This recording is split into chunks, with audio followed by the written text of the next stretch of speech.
नमस्कार। अटूट बंधन पुस्तक चर्चा कार्यक्रम में मैं वंदना वाजपेयी आप सभी का हार्दिक स्वागत अभिनंदन करती हूँ। आज जिस पुस्तक पे हम बात करने जा रहे हैं उसमें हमारे देश की संस्कृति, हमारे गांव, हमारी धरती, हमारी मिट्टी बसी हुई है। जब भी हम अपने देश के गांव की बात करते हैं तो हमें एक गाना याद आता है, मेरे देश की धरती सोना उगले उगले हीरा मोती। लेकिन इससे पहले मुझे कुछ दिनों पहले वायरल हुआ एक वीडियो याद आ रहा है जिसमें एक किसान मंडी में एक बेत लेकर के अपने परवल की खेती, अपनी जो बेचने आया था परवल, उनको डंडे से पीट पीट करके नष्ट कर रहा है। बहुत ही दर्दनाक, बहुत ही पीड़ादायक ये दृश्य था जिसको देखकर कौन नहीं संवेदनशील व्यक्ति कौन आहत नहीं हुआ होगा। लेकिन दुख की बात यह है कि हम इस रील को देखते हैं और अगली किसी रील में खो जाते हैं। इन किसानों की पीड़ा को हम बिल्कुल अनदेखा करके आगे बढ़ जाते हैं। 1 मिनट का शोक और फिर आगे बढ़ जाना, क्या यही नियति है? हम सबको रोटी चाहिए, हम सबको खाने में थाली में भिन्न-भिन्न प्रकार के स्वाद चाहिए, व्यंजन चाहिए, लेकिन जिनको ये उपजाते हैं, अन्नदाता हमारे, उनकी क्या दशा है, उनके क्या सुख-दुःख हैं, उनकी क्या विडंबनाएँ हैं, उनकी क्या चुनौतियाँ हैं और उनके समाधान क्या हैं, इन सब के बारे में कौन सोचता है? इन्हीं सब के बारे में आशा पांडे जी एक उपन्यास लेकर के आई हैं, घर गाँव का चौक, जिस पे आज हम चर्चा करेंगे। ये किसानों की जो विडंबनाएं उनको बताते हुए कहती हैं कि जो किसानों की आत्महत्या है वो 2022 में करीब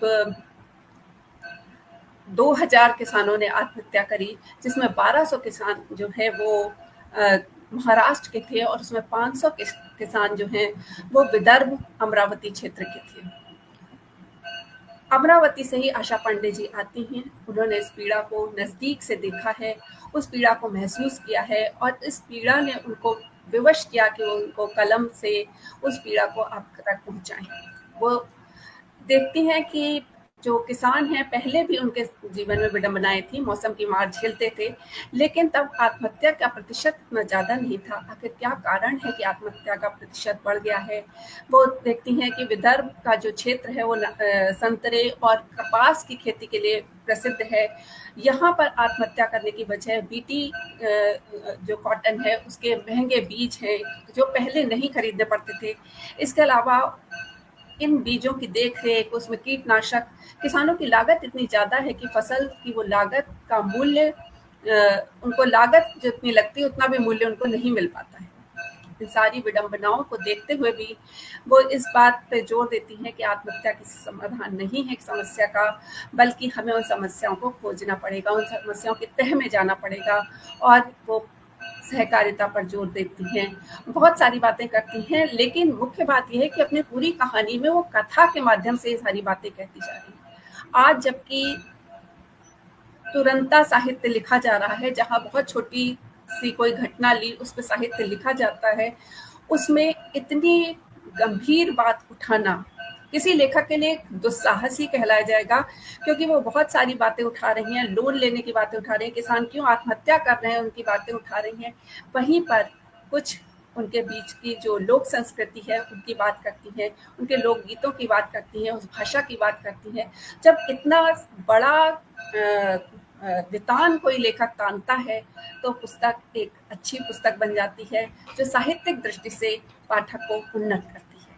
इस पर चर्चा करने के लिए आज हमारे साथ विद्वान वक्ता आए हुए हैं और सुंदर संयोग देखिए कि कहते हैं कि किसी लेखक के लिए प्रतिक्रियाएं सबसे ज़्यादा आवश्यक होती हैं और यहाँ जो प्रतिक्रिया दे रहे हैं उनमें से एक कथाकार हैं, यानी हम कथाकार की दृष्टि से पुस्तक को देखेंगे। एक स्त्री आलोचक हैं तो हम स्त्री आलोचक की दृष्टि से पुस्तक को देखेंगे और एक पुरुष आलोचक हैं तो हम पुरुष आलोचक की दृष्टि से पुस्तक को देखेंगे।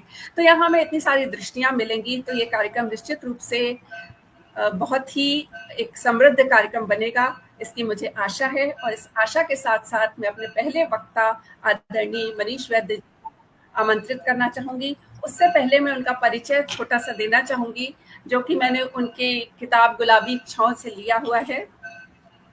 आपका जन्म 18 अगस्त को हुआ और शिक्षा एमए, एमफिल हिंदी साहित्य है। आपके 3 कहानी संग्रह हैं, टुकड़े टुकड़े धूप, फुगाटी का जूता, वांगची। फुगाटी का जूता पर पूर्व राष्ट्रपति प्रणब मुखर्जी के हाथों अमर उजाला शब्द छाप सम्मान, बागेश्वरी सम्मान, प्रतिलिपि सम्मान तथा श्रेष्ठ कथा सम्मान से आप सम्मानित हैं। हंस, पहल, नया ज्ञानोदय, वागार्थ, कथादेश, समकालीन भारतीय साहित्य, बहुवचन, पूर्वग्रह सहित प्रतिष्ठित साहित्यिक पत्र पत्रिकाओं में 125 कहानियां प्रकाशित हैं। रचनाओं का पंजाबी, मराठी, मैंडरिन जो कि ताइवान की भाषा है आदि में अनुवाद हो चुका है। अमरावती विश्वविद्यालय सहित कुछ पाठ्यक्रमों में आपकी कहानियां पढ़ाई जाती हैं। सामाजिक सरोकारों, पानी व पर्यावरण पर 400 से अधिक आलेख प्रतिष्ठित पत्र पत्रिकाओं में प्रकाशित हैं। पानी के नवाचारी कामों पर किताब जमा रसीदें भी प्रकाशित है। दूरदर्शन तथा आकाशवाणी पे निरंतर आपकी रचनाओं का प्रकाशन होता रहता है। तो बहुत ही आदर के साथ, बहुत सम्मान के साथ मैं आपको आमंत्रित करती हूँ, आइए और इस पुस्तक पर अपने विचार रखिए। स्वागत है। बहुत बहुत धन्यवाद वंदना जी। सबसे पहले तो मैं अटूट बंधन की इस पुस्तक चर्चा स्तंभ का प्रशंसा करना चाहूंगा कि ये बहुत ही अच्छी पहल है पुस्तकों को पाठकों के पास ले जाने की और पाठकों से इस पुस्तकों के लेखक को मिलवाने के लिए, क्योंकि ये एक संवाद जो स्थापित होता है पाठक और लेखक के बीच में, ये बहुत महत्वपूर्ण संवाद है, बहुत महत्वपूर्ण सेतु है जो आज के समय के में जो पाठकीयता की जिसकी हम बात करते हैं, पाठकीयता के संकट की, ऐसे आयोजन और ऐसे नवाचार उन संकटों से हमें दूर करने में एक कोशिश हो सकते हैं, विकल्प हो सकते हैं इस तरह की चीजों का। बहुत बहुत अभिनंदन करना चाहूंगा इस पहल का। और आप सबको नमस्कार। वैभव सिंह जी जो ख्यात आलोचक है हमारे आज के समय के, वे यहाँ उपस्थित हैं। सुप्रिया पाठक जी उपस्थित हैं। खरगांव का चौक जैसे उपन्यास लिखने वाली आशा पांडे जी हैं और वंदना वाजपेयी जी अटूट बंधन की संचालिका, वे भी हमारे साथ है। मैं खरगांव के चौक पर बात करने की कोशिश करूंगा। उससे पहले आशा पांडे जी के बारे में बताना चाहूंगा कि आशा पांडे जी लगातार पिछले 20 सालों से कहानी लेखन में सक्रिय हैं। बहुत अच्छी कहानियां उन्होंने रची हैं और एक जो कहते हैं संवेदना आधारित जो लेखन है, सरोकार लेखन आधारित जो लेखन है, वो आशा पांडे जी करती रही हैं। अब तक हम उनकी कहानियों में वो देख चुके हैं। खरगांव का चौक उनका पहला उपन्यास है और ये खरगांव का चौक जो उपन्यास है, ये जिस बात पर आधारित है वो एक बड़े फलक का विषय है और एक बड़े फलक के विषय को वो अपनी कहानी के जरिए इस उपन्यास में लेकर आती है। जैसा कि हम सब जानते हैं, भारत एक कृषि प्रधान देश कहा जाता रहा है और यहाँ 70% भारतीय किसान रहते हैं और यहाँ तक हम कहते हैं कि वो अन्नदाता भी है, वो देश की रीढ़ की हड्डी भी है और वो तमाम वो विशेषण जो हम 77 सालों से लगातार आजादी के बाद से भी, आजादी के पहले भी और आजादी के बाद भी लगातार उसके बारे में कहते रहे। किसान के बारे में यह भी कहा जाता है कि यह भी हम देखते हैं कि पिछले 77 सालों में हमारे देश ने जितने ज्यादा से ज्यादा कानून या कहें कि नीतियां किसानों के हित में बनाई है, वो सबसे ज्यादा किसानों के हित में या शिक्षा को लेके जितने नवाचार प्रयोग किए गए वो शिक्षा और कृषि पे हमने किए हैं। लेकिन इन सबके बावजूद किसान की हालत अभी हम देख पा रहे हैं। आज की स्थिति में हम यह भी जानते हैं कि वही ढाक के 3 पात जो पहले महाजनों के हाथों होता था, आज बैंकों के जरिए हो रहा है किसानों के साथ। वही दाम की समस्या और उपज का बिकने और तमाम सारी जो चीजें हैं वो आजादी के पहले भी किसान के साथ वही थी जो आज है। और इस तरह हम कहते हैं कि तमाम चीजें बदल गई हो, खेती का पैटर्न बदल गया हो, हल की जगह ट्रैक्टर आ गया हो, कृषि उपज में बदलाव आ गया हो, लेकिन किसान की हालत में कोई बहुत ज्यादा बदलाव नहीं हमको देखने को मिलता है। और यही कारण है कि लगातार हमारे यहाँ देश की खेती लगातार लाभ के बजाय घाटे का सौदा होती जा रही है। और जब खेती घाटे का सौदा होगी तो कैसे हम तय करेंगे या कैसे हम मान सकते हैं कि किसान की माली हालत अच्छी होगी।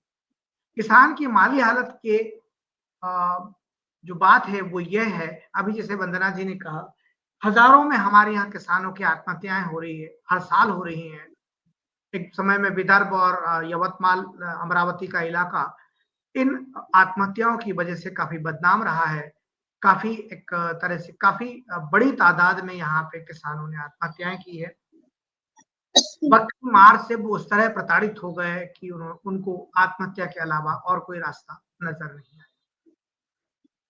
यदि हम हिंदी उपन्यासों में किसानों की बात करें या किसान पर आधारित उपन्यासों की बात करें तो हम दूर प्रेमचंद और रेणु से आते हैं और वर्तमान समय में समकालीन कथा साहित्य में भी हम देखें तो जैसे शिवमूर्ति का आखिरी छलांग है या हम बात करें संजीव का फांस है, पंकज सुबीर का काल में उत्सव है, सुनील चतुर्वेदी का काली चाट है, हरीश राय का माटी राग है। इस तरह कई उपन्यास, मिथिलेश्वर का है, सूर्यनाथ सिंह जी के कई बड़े उपन्यासों की एक श्रृंखला रही है जो किसानों की समस्या को केंद्रित करके लिखे गए हैं, रचे गए हैं और लगभग सभी उपन्यासों में कर्ज की दलदल में फंसा किसान और उसके सामने जो आखिरी रास्ता बच जाता है आत्महत्या का, आत्महत्या रास्ता, वहां तक वो उपन्यास हमें लेकर आते हैं।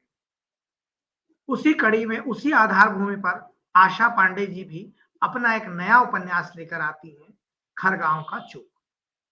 खरगांव का चोक भी किसानों की उसी आत्महत्या प्रवृत्ति की ओर इंगित करता है, आत्महत्या प्रवृत्ति को दिखाता है और न केवल दिखाता है और बताता है बल्कि उसके पीछे के समस्याओं के कारणों तक भी हमको लेकर जाता है कि आखिर कर्ज किसानों को क्यों लेना पड़ता है और क्यों हमारी खेती जो कभी गाय आधारित या हमारे जो कृषि धन बैल गाय पे आधारित थी वो क्यों इतनी महंगी हो गई, कैसे कीटनाशक, खाद, बीज और यहाँ तक कि पानी भी हमारे लिए इतना महंगा हो गया आज खेती के लिए पानी भी कि किसान को न चाहते हुए भी कर्ज लेना पड़ता है और उस कर्ज की दलदल में वो इस तरह फंसता है कि फिर उसके सामने आत्महत्या के अलावा कुछ चारा बचा नहीं। जो पानी हमारे यहाँ होता था पहले कुएं बावड़ियों से, तालाबों से, पोखरों से, वो भी अब महंगा हो गया, बल्कि ये कहें कि वो भी एक छलावे की तरह से किसानों को हमारे यहाँ दिखाया जा रहा है। ज्यादा से ज्यादा बोरवेल करने पे उनको जोर दिया जा रहा है।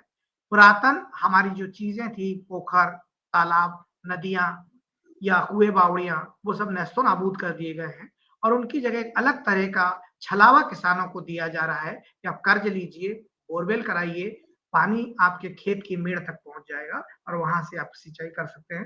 लेकिन हम देखते हैं कि जितना धरती का सीना छलनी किया जा रहा है बोरवेल के नाम पर, उतना ही पानी नीचे और गहरा होता जा रहा है।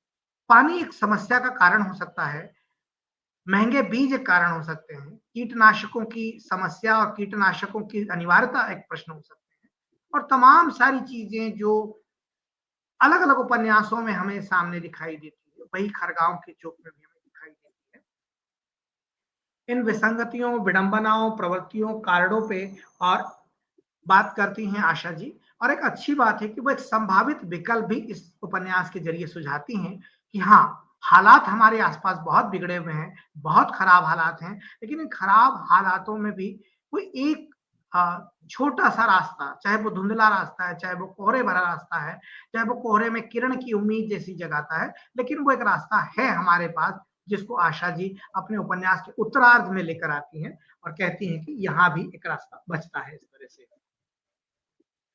दक्षिण का एक उपन्यास मुझे याद आता है, उसका नाम शायद हिंदी में जब अनुवाद हुआ तो भूदेवता है। भूदेवता बहुत छोटा सा उपन्यास है और वो ये बताता है कि एक किसान जब अपना खेत बेचता है, किसान अपनी जमीन बेचता है, तो उसे किस तरह की मर्मांतक पीड़ा होती है और उस मर्मांतक पीड़ा का असर इतना ज्यादा होता है कि उपन्यास पढ़ने के बाद भी मैं 4 दिनों तक सहज नहीं हो पाया था उस उपन्यास को पढ़ने के बाद। तो ये जो उपन्यास हैं जो हमारे बीच में है, खरगांव का चोक का उपन्यास का नायक जो है संतोष, वो भी इसी तरह अपनी छोटी सी जमीन जो उसके पास है उसमें से भी कुछ जमीन वो बेचता है और उस जमीन बेचने के बाद वो जीवन भर सहज नहीं हो पाता। जीवन भर उस जमीन बेचे जाने की जो कचोट है, जो कसमसाहट है उसके पीछे और जो उसका पीछे का टीस है, वो लगातार लगातार उसके भीतर गूंजती रहती है। इधर बीते 30, 35, 40 सालों में हमने जो कुछ खेती का कबाड़ा किया है हरित क्रांति के नाम पर, हमने हरित क्रांति हमारे देश में हम लेकर आए थे कि हम अनाज के मामले में आत्मनिर्भर होंगे हम अपने अन्न के मामले में आत्मनिर्भर होंगे, लेकिन हरित क्रांति जिस तरह से हमारे यहाँ आत्मनिर्भर बनाने के बजाय किसानों को एक बहुत ही कर्ज में ले जाने वाला साबित हुआ है। एक और बड़ी चीज हुई है इन 35-40 सालों में और हरित क्रांति के दौर के बाद खास तौर पर, वो ये हुई है कि खेती को हमारे शासकों ने, हमारे नीति निर्धारकों ने खेती को व्यवसाय की तरह लिया। उन्होंने जो खेती एक हमारे किसान के लिए माँ की तरह होती थी, जमीन उसकी खेती अपना माँ की तरह मानता था और कभी बेचने की बात नहीं करता था और जितना होता था उसमें खुश रहने वाला था। हालांकि संसाधनों की कमी थी, अभाव वैसे ही थे किसान के साथ, लेकिन वो एक माँ बेटे के रिश्ते की तरह उनके बीच था। वो अपनी पुरातन पद्धति से खेती करता था और उस पुरातन पद्धति की खेती से जितना कुछ होता था भरपेट वो अपना खा लेता था, लेकिन आत्महत्या तक नहीं जाता था। लेकिन इन 35-40 सालों ने और हरित क्रांति के दौर ने जिस तरह उसकी माँ से उसको बिछुड़ा दिया और हर किसान के मन में यह भावना पैदा करने की कोशिश की कि खेती एक व्यवसाय है और हमें अधिक से अधिक उत्पादन करना है। ये जो अधिक से अधिक उत्पादन करना है, यह बात ही किसान को बहुत ज्यादा बदलती है और हमारे खेती के तौर तरीकों को भी बदलती है। जब खेती के तौर तरीके बदलेंगे तो निश्चित तौर पर कीटनाशक, खाद, बीज सब कुछ हमें उस तरह से करना पड़ेगा कि हमें उत्पादन ज्यादा लेना है और इस उत्पादन ज्यादा लेने के क्रम में हम फिर पीछे और पीछे चले जाते रहेंगे। व्यवसाय समझ लेने की जो होड़ है और खासतौर पे हमारी राजनीति ने भी जो इसमें भी जिक्र आता है, खरगांव का चौक में भी सरपंच हैं या दामू जी हैं, इस तरह के जो लोग हैं, वो राजनीति कभी भी किसी भी तरह से या आमदार खासदार की बात भी आती है उसमें करती है। विधायक और सांसद जिस तरह आत्महत्याओं के बाद आते हैं, मुआवजे की तमाम बातें करते हैं, सरकार के प्रतिनिधि नुमाइंदे आते हैं, कलेक्टर आते हैं और वो बात तो करते हैं लेकिन वो मुआवजे की बात करते हैं। खेती को सुधारे जाने की, खेती को लाभ का धंधा बनाए जाने की बात कोई भी इस उपन्यास में करता नजर नहीं आता और वाकई व्यवस्था में भी हमारे इस तरह की बात नहीं है। किसान मर गया है, किसान ने आत्महत्या कर ली है, हम मुआवजा दे देंगे, उसके कर्ज माफ कर देंगे, लेकिन बाकी किसानों को आत्महत्या के रास्ते से बचाने के लिए हमारे पास कोई ठोस उपाय हमें नजर नहीं आता है। हमने हमारी राजनीति ने, हमारे नीति निर्धारकों ने कभी भी किसान समस्या के तल में जाने की कोशिश नहीं की, असली समस्याएं समझने की कोशिश नहीं की है और यही बड़ा कारण है कि किसानों की समस्या सुधरने के बजाय दिनों दिन बिगड़ती जा रही है। वहीं हम दूसरी तरफ खरगांव का चौक में देखते हैं, जो उत्तरार्ध में एक आशा जी ने एक किरण जगाई है हमारे मन में, एक उम्मीद जगाई है हमारे मन में कि हम कैसे ग्रामीण समाज को संगठित करके, किसानों को आपस में संगठित करके एक रास्ता सुझा सकते हैं। हालांकि वो रास्ता बहुत कठिन है और आशा जी ने जहां लिखा है बहुत आदर्शवादी स्थितियां हैं और मुझे नहीं लगता कि गांव में इतनी आदर्शवादी स्थितियां हो सकती है, हालांकि होती भी है। रालेगांव सिद्धि का उदाहरण हमारे सामने, जहां ये आदर्श स्थितियां हमारे सामने है और एक प्रयोगशाला की तरह पूरे देश ने रालेगांव सिद्धि की सफलता को देखा है। लेकिन यदि इस तरह किया जा सकता है, करता है और श्रीहरि और कुछ लोग श्रीहरि और उसकी तरह गिरीश की तरह निकलते हैं तो शायद ये संभव भी है और यदि ये संभव है तो हम एक बड़ी समस्या के निदान में एक छोटा सा योगदान जरूर कर सकते हैं। ये पूरा उपन्यास किसानों की आत्महत्या के कारणों और इन पर चलता है और बाद में एक इस तरह से चीजों को बदलते हुए भी हम उस उपन्यास में देखते हैं। इस उपन्यास में एक छोटी सी प्रेम कथा भी है जो अधूरी रह जाती है और उसका अधूरापन रह जाना हमारे लिए एक कसक भी जगाता है। नंदा और प्रथमेश की जो प्रेम कहानी है वो कहीं ना कहीं बीच में बहुत मासूम प्रेम से शुरू होती है, इतने मासूम प्रेम से कि शायद उस समय प्रेम की अनुभूति भी उन दोनों के बीच नहीं रही होगी। एक बहुत छोटे से लगाव की कहानी है और वो बहुत छोटा सा लगाव जो है वो बचपन का वो बहुत लगाव छोटा सा है और वो बचपन का लगाव भी बहुत ज्यादा दिनों का नहीं, बहुत थोड़े से दिनों की उनकी स्मृतियां हैं और वो स्मृतियां पूरे जीवन के तरह नंदा और प्रथमेश के साथ चलती हैं। बहुत अच्छा एक तरह से उपन्यास के साथ साथ वो भी कसक वाली प्रेम कहानी, एक अधूरी प्रेम कहानी भी उसके बीच में चलती है और वो पाठक के बीच भी इन तमाम अवसाद के बीच, तमाम उदासियों के बीच वो एक अलग तरह का रंग बिखेरती है वो प्रेम कहानी।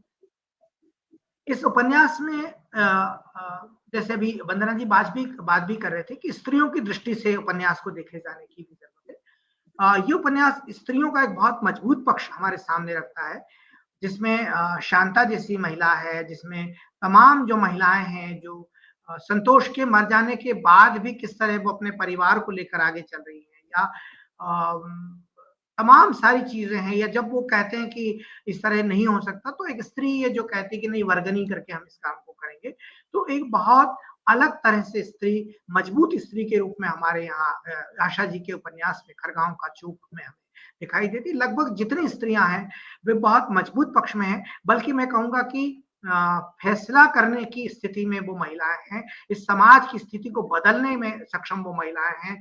वो महिलाएं बहुत सार्थक कदम उठाती हैं, सच का साथ देती है और बिना किसी डर झिझक के वो सामने खड़ी होती हैं, और सामने ही नहीं खड़ी होती बल्कि एक अपने तरह का एक नया फैसला और अपने तरह की एक नई क्रांति वो करती हैं। खासतौर पे क्रांति शब्द शायद छोटा होगा खरगांव के चूक के बदलने, खरगांव के बदलने की स्थिति में, लेकिन एक बड़ा बदलाव वो लेकर आती हैं। बड़ा बदलाव तो लाते हैं श्रीहरि और गिरीश और इन सब के, लेकिन इन सब के पीछे जो खड़े होते हैं और जो इनको ताकत देते हैं, और जो खासतौर पे एक जब वो बहुत छोटे होते हैं, बचपन में होते हैं, तब से लेकर बड़े होने तक वो जो जिस तरह से उनको खड़ा करते हैं, जिस तरह से उनकी परवरिश करते हैं श्रीहरि और गिरीश जैसे युवाओं की, वो वहां की महिलाएं हैं। वो वहां की महिलाएं हिम्मत नहीं हारती। सबसे बड़ी चीज है, इस गांव के तमाम किसान अपनी हिम्मत हारते हैं, तमाम पुरुष अपनी हिम्मत हारते हैं, लेकिन महिलाएं उनको बार बार प्रोत्साहित करती हैं, उन्हें खड़ा करती हैं और ये कहने की कोशिश करती है कि ये अंत नहीं है। आत्महत्या किसी भी समस्या का अंत नहीं है। आत्महत्या करके आप अपनी समस्या से निजात पा सकते हैं, लेकिन अपने पीछे के परिवार को, अपने पीछे के गांव के और अपने पीछे के किसानों को आप कितनी बड़ी समस्या में धकेल के जा रहे हैं, ये आपको नहीं पता होता है। ये चीज बहुत अच्छे तरह से आशा जी का उपन्यास उकेरता है। ये भी उकेरता है कि जिस तरह मुझे बहुत अच्छी चीज इस उपन्यास में ये भी लगती है कि तमाम अवसाद है, तमाम निराशाएं हैं, तमाम सारी परेशानियां हैं, संतरास है, संकट है, लेकिन इन सबके बावजूद बहुत छोटी छोटी चीजें जो इस उपन्यास में आती हैं, अ, उनके उत्सव मनाने का तरीका, उनके छोटे छोटे से घरों की खुशियां, उनके छोटे छोटे से इस बात की उनके घर में कोई अच्छी चीज बन रही, पूरण पोली बन रही है, या वो मिठाई खा रहे हैं, ये उनके लिए एक बड़ी बात है। ये उनके लिए एक बड़ा कहना चाहिए कि उस अवसाद और उस निराशा और कुहासा के बीच से कहीं एक उम्मीद की किरण की तरह जगता है। और मुझे बहुत खुशी होती है उन प्रसंगों को पढ़ते हुए। बहुत छोटे छोटे से प्रसंग है कि वो गांव की खुशियां साथ में मनाते हैं। जब किसी की शादी, गोविंदा की शादी होती है, तो वो किस तरह हिल मिलकर काम करते हैं। एक पोला त्योहार मनाया जाता है जो बेलों को लेके, बेलों को सजाने का, बेलों को पूजने का त्योहार है, वो कितनी खुशी के साथ मनाते हैं। घर में कोई मेहमान आता है तो किस तरह से उनके सामने बनाने की बात है कि कब तक ये सूखी रोटी और ये सब परोसी रहोगी, मेहमान आए, पावने आए, कुछ बनाना होगा। तो ये जो बहुत छोटी छोटी सी खुशियां हैं, हमारा समाज इन छोटी छोटी खुशियों और बड़े बड़े संकटों से मिलकर बना है। बड़े बड़े संकटों से लड़ने की ताकत ये छोटी छोटी खुशियां देती है, ये छोटे छोटे प्रसंग उनको देते हैं, और ये उनके जीवन में एक तरह से कहना चाहिए कि एक तरह से लाइट हाउस की तरह से ये पर्व त्योहार या ये जो इकट्ठे वो होते हैं वो आता है, और वो उनको उस चुनौती से लड़ने की ताकत पैदा करता है।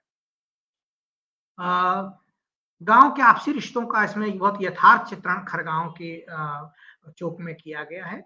और हमारे जो इस गांव के तंत्र में जो बात कह रहे हैं कि सरपंच और दामू जी जैसे जो कैरेक्टर हैं वो भी यहाँ मौजूद हैं, क्योंकि हर चीज में गुड गुड गुड ही नहीं होता, अच्छा अच्छा ही नहीं होता। कुछ ऐसे लोग भी होते हैं जो लगातार इस तरह की चीजों को डिमोटिवेट करते हैं और पीछे की तरफ ले जाने की कोशिश करते हैं अपने स्वार्थों के लिए। तो वो सरपंच और दामू जी जैसे भी लोग हैं।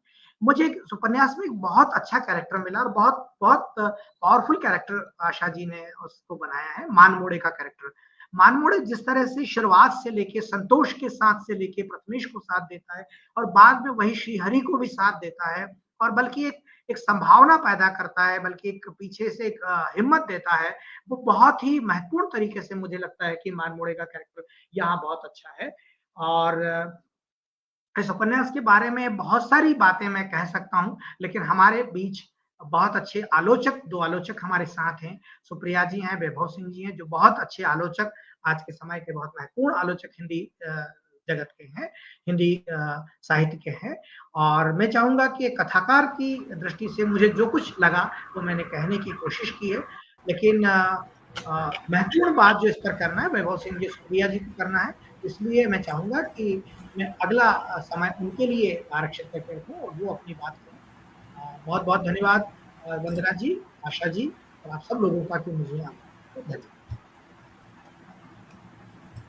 बहुत ही शानदार वक्तव्य, और आपने कथाकार की दृष्टि से नहीं, आपने एक समीक्षक की दृष्टि से बहुत अच्छे तरीके से उन बिंदुओं को उठाया, जहां आपने मानमोड़े की भी प्रशंसा करी, जो तीनों पीढ़ियों के साथ है, और इसके अलावा आपने स्त्री शक्ति का भी मुद्दा उठाया कि कहानीकार ने स्त्रियां किस तरीके से मिल करके जो है समस्याओं से निपटती हैं, उसके बारे में भी बहुत अच्छी बात कही।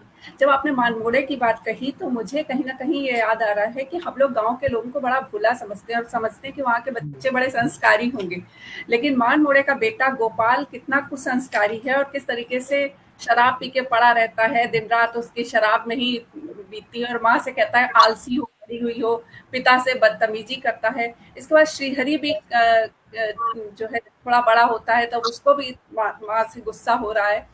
ये जो चीजें दिखाई हैं, तो ये दिखाया कि गांव और शहर में भाषा का अंतर हो सकता है, लेकिन जो बिगड़ने का जो है वो प्रतिशत वहां भी उतना ही है, और हम गांव के लोगों को केवल भोला ना कहें, उनकी उनकी बुराइयां और अच्छाइयां, और शहर के लोगों की बुराइयां अच्छाइयां एक समकक्ष तरीके से चलती हैं, अलग अलग तरीके से चलती हैं।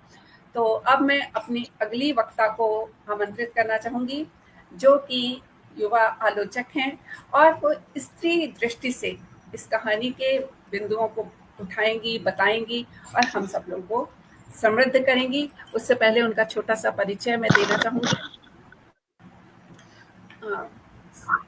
सुप्रिया पाठक जी जो हैं वो स्त्री अध्ययन विभाग, महात्मा गांधी अंतर्राष्ट्रीय हिंदी विश्वविद्यालय के क्षेत्रीय केंद्र प्रयागराज में एसोसिएट प्रोफेसर हैं।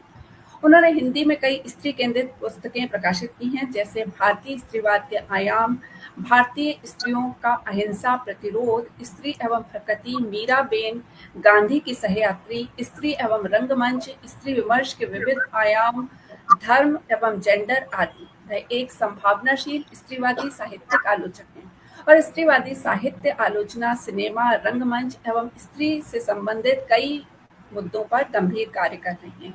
और आपकी पुस्तक स्त्री एवं रंगमंच जो है वो मैंने पढ़ी हुई है, और आपकी दृष्टि से मैं परिचित हूँ और विहंगम दृष्टि से परिचित हूँ, तो बहुत आदर के साथ मैं आपको इस पुस्तक पर अपने विचार व्यक्त करने के लिए आमंत्रित करती हूँ।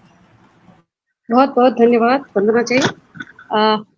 मुझे इस मंच पर आमंत्रित करने के लिए आपका आभार, और मुझे बहुत खुशी है कि मुझसे पहले मनीष जी ने इस उपन्यास पर व्यापक चर्चा कर दी है, तो एक तरह से हम वक्ताओं के लिए काम थोड़ा आसान हो गया है, क्योंकि हम सब इस उपन्यास के कथानक से भली भांति परिचित हो चुके हैं।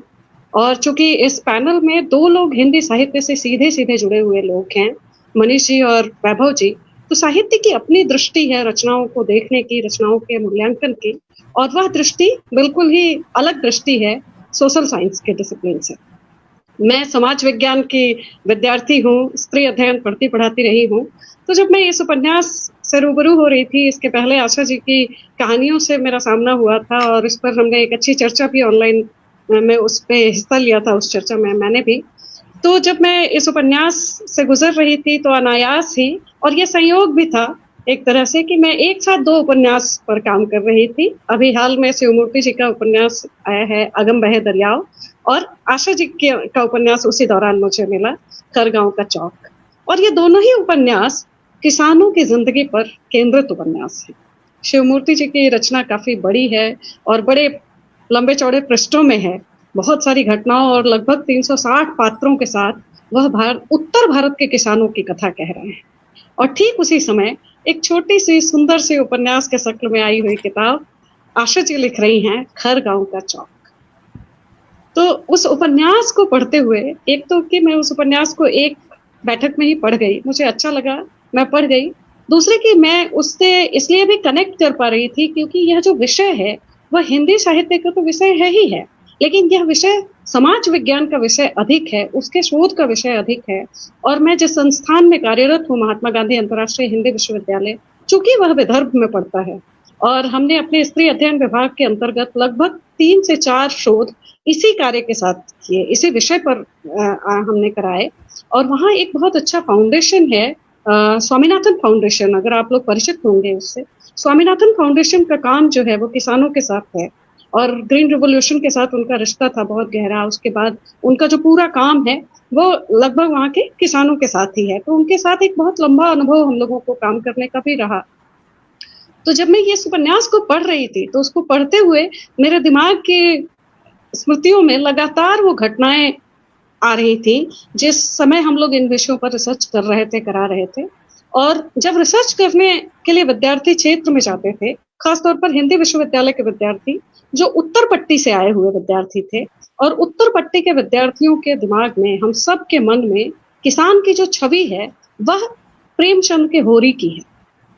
हम सब ये मानते हैं कि गांव में रहने वाला किसान धोती कुर्ता पहने हुए, चमरौंधा जूता पहने हुए एक व्यक्ति होता है जो गांव के चौपाल पर बैठा होता है, उसकी एड़ियां फटी हुई होती हैं, उसके जीवन में असंख्य समस्याएं होती हैं और उन समस्याओं से जूझते जूझते एक दिन वह इस दुनिया को विदा कर देता है। हम ये भी जानते हैं कि किसान अपने बेटे को IAS IPS बनाने का सपना शायद ही देख पाता हो कभी, और वह किसान जो है वह अपनी मिट्टी से जुड़े होने और उस मिट्टी में ही समा जाने के लिए अभिशप्त एक किसान। तो यह प्रेमचंद की रचनाओं से जो किसान हम सब के दिमाग में बैठे हुए थे, उस किसान की छवि को विदर्भ में आने के बाद पहली बार जब हिंदी पट्टी के विद्यार्थियों ने टूटते हुए पाया, जब वो शोध क्षेत्र में जाते थे और लौट के आकर पहली बात जो कहते थे वो ये कहते थे कि मैम, यहाँ के किसान तो किसान लगते ही नहीं है। अच्छा, क्यों नहीं लगते हैं? क्योंकि मैम उनके घर में पंखा है, टीवी है, फ्रिज है, कई सारे किसान ऐसे हैं जिनके घर में बाइक है, और हमें समझ में नहीं आता है कि इस तरह के किसान जिनके जीवन में ये सब कुछ है वह आत्महत्या क्यों करते हैं। ये एक बहुत बड़ा सवाल था।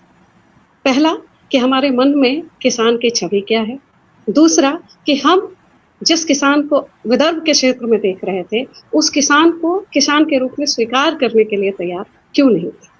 तीसरा प्रश्न यह उभरता था कि जीवन की जो आधारभूत आवश्यकताएं हैं जो विदर्भ के किसान पूरा कर रहे हैं, वो धोती कुर्ता नहीं पहनते, वो उत्तर भारत के किसानों की अपेक्षा बिल्कुल अलग जीवन शैली जीते हैं। ऐसा नहीं है कि वो बहुत अमीर हैं, ऐसा नहीं है कि उनके घर सारी सुख सुविधाएं हैं और सब कुछ है, ऐसा भी नहीं है, लेकिन हाँ, वो जीवन के उत्सव में विश्वास करने वाले लोग हैं। और लगभग 20 सालों का साथ मेरा खुद का रहा और मैंने ये महसूस किया कि तमाम आर्थिक संकट के बावजूद, तमाम विसंगतियों के बावजूद, वहाँ के किसानों के अंदर जीवन को लेकर जो उल्लास का बोध था, जीवन के प्रति उम्मीद का जो बोध था, वह वहाँ के किसानों को जिंदा भी रखता था। और यह जो बात विद्यार्थी कह रहे थे वह बात बार बार रिसर्च में निकल कर आई कि आखिर विदर्भ के किसान आत्महत्या क्यों कर रहे हैं। आशा जी इस सवाल को उठाती हैं और बहुत ही संतुलित, बहुत सटीक दृष्टि के साथ और बहुत ही सहज भाषा के साथ इस बात को उठाती हैं। उनके उपन्यास को पढ़ते हुए आप उसके साथ एक लगाव, एक जुड़ाव इसलिए भी महसूस करते हैं क्योंकि आपको लगता है कि यह तो मेरे आसपास की कहानी है जो कही जा रही है। और ये इस उपन्यास की सफलता है जिसमें एक सहज स्त्री भाषा का इस्तेमाल को कर रही हैं अपनी बात को कहने के लिए। जब इस उपन्यास से हम गुजरते हैं और इस उपन्यास का जो शीर्षक है वो मेरे लिए बहुत ही ज्यादा महत्वपूर्ण इसलिए हो जाता है क्योंकि ये खर गांव का चौक है। चूंकि मैं इस किताब को स्त्रीवादी दृष्टि से देख रही हूँ, तो खर गांव का चौक जो है यह शीर्षक, ये स्त्री की दृष्टि से इसलिए महत्वपूर्ण हो जाता है क्योंकि चौक, चौराहे, चौपाल स्त्रियों के नहीं होते। हमारे उत्तर भारतीय समाज में इन जगहों पर न आने की या एकत्र न होने की या अपनी बात न कहने की एक अघोषित प्रथा है। और यदि कोई स्त्री उत्तर भारत के किसी इलाके में किसी चाय की दुकान पर, किसी नुक्कड़ पर अकेली बैठी हुई मिल जाए, चाय पीती हुई दिख जाए, तो वह एक परिघटना है। वहां के लोगों को एक तरीके से वो अस्वाभाविक करती है कि यह स्त्री यहाँ क्यों बैठी है। और इस पर एक बहुत अच्छी कहानी प्रेमचंद ने लिखी है। उस कहानी का नाम मुझे अभी याद नहीं आ रहा है, लेकिन उसका परिदृश्य यही है कि एक महिला पार्क में अकेली सोई है और उसको लेके वहाँ का जो समाज है वो तमाम तरह के कयास लगा रहा है कि यह स्त्री अकेली यहाँ क्यों रहती। तो यह उत्तर भारत का परिदृश्य है और उस उत्तर भारत के परिदृश्य में चौक की जो संकल्पना है, उस संकल्पना में स्त्री का शामिल होना शामिल नहीं होता। लेकिन खरगांव का जो चौक है, वह चौक इसलिए भी महत्वपूर्ण है क्योंकि उस चौक पर जो मंदिर है, उस मंदिर पर भजन कीर्तन पूजा पाठ करने के बहाने ही सही स्त्रियां भी एकत्र होती हैं और वो जो सार्वजनिक बातें हो रही हैं, गांव के संबंध में जो बातें हो रही हैं, उन बातों का न सिर्फ हिस्सा बनती हैं बल्कि उसमें अपना पक्ष भी प्रस्तुत करती है। और यह एक खासियत है इस उपन्यास की भी और इसके कथानक की भी कि चौक को एक केंद्र बिंदु के रूप में रखते हुए चौक के इर्द गिर्द सारी की सारी कहानी बुनी गई है। और इस कहानी के असल जो सूत्रधार हैं वह मेरी दृष्टि में मनमोड़े काका है। इसलिए भी है क्योंकि वह 3 पीढ़ियों को एक साथ देख रहे हैं और 3 पीढ़ियों के जीवन में जो बदलाव आ रहा है, उनके मूल्यबोध में जो बदलाव आ रहा है, उस मूल्यबोध को मनमोड़े काका के माध्यम से लेखिका ने दिखाने की कोशिश की है। और यह भी दिखाने की कोशिश की है कि सार्वजनिक जीवन में जब हम प्रवेश करते हैं, जब सार्वजनिक जीवन हम जी रहे होते हैं, तब क्षेत्रीय और सांस्कृतिक आधार पर हमारे जीवन की जो समस्याएं हैं वह अलग अलग होती हैं। अभी मैं देख रही थी कि किसी ने स्क्रीन पर ये इस बात को उठाया था कि भारत का हर जो क्षेत्र है संस्कृति और आर्थिकी की दृष्टि से भिन्न भिन्न है और हर क्षेत्र के किसानों की समस्याएं भी भिन्न भिन्न हैं, उनको डील करने का तरीका भी भिन्न भिन्न है। खरगांव का यह जो इलाका जो विदर्भ के इलाके में पड़ता है, यहाँ पर महिलाओं की उपस्थिति इसलिए भी अधिक है क्योंकि मध्य भारत के इलाके, दक्षिण भारत के इलाके, इन सारे इलाकों में जो नव सामाजिक आंदोलन हुए, जो स्वतंत्रता आंदोलन के दौरान जो स्त्री प्रश्न जिस रूप में उभरे और उस दौरान जो स्त्री शिक्षा को लेकर, स्त्री प्रश्नों को लेकर जो आंदोलन हुआ, उस आंदोलन की तासीर मध्य भारत में हमको बहुत ज्यादा दिखाई देती। इसलिए सार्वजनिक जीवन में स्त्रियों की उपस्थिति बहुत सहज बोध के साथ हम न सिर्फ स्वीकार करते हैं बल्कि उनके उपस्थित न होने को हम कई बार खटकता हुआ भी महसूस करते हैं कि ये स्त्री इस वक्त क्यों चुप है। क्यों? क्योंकि स्त्री तो वहां बोल सकती है।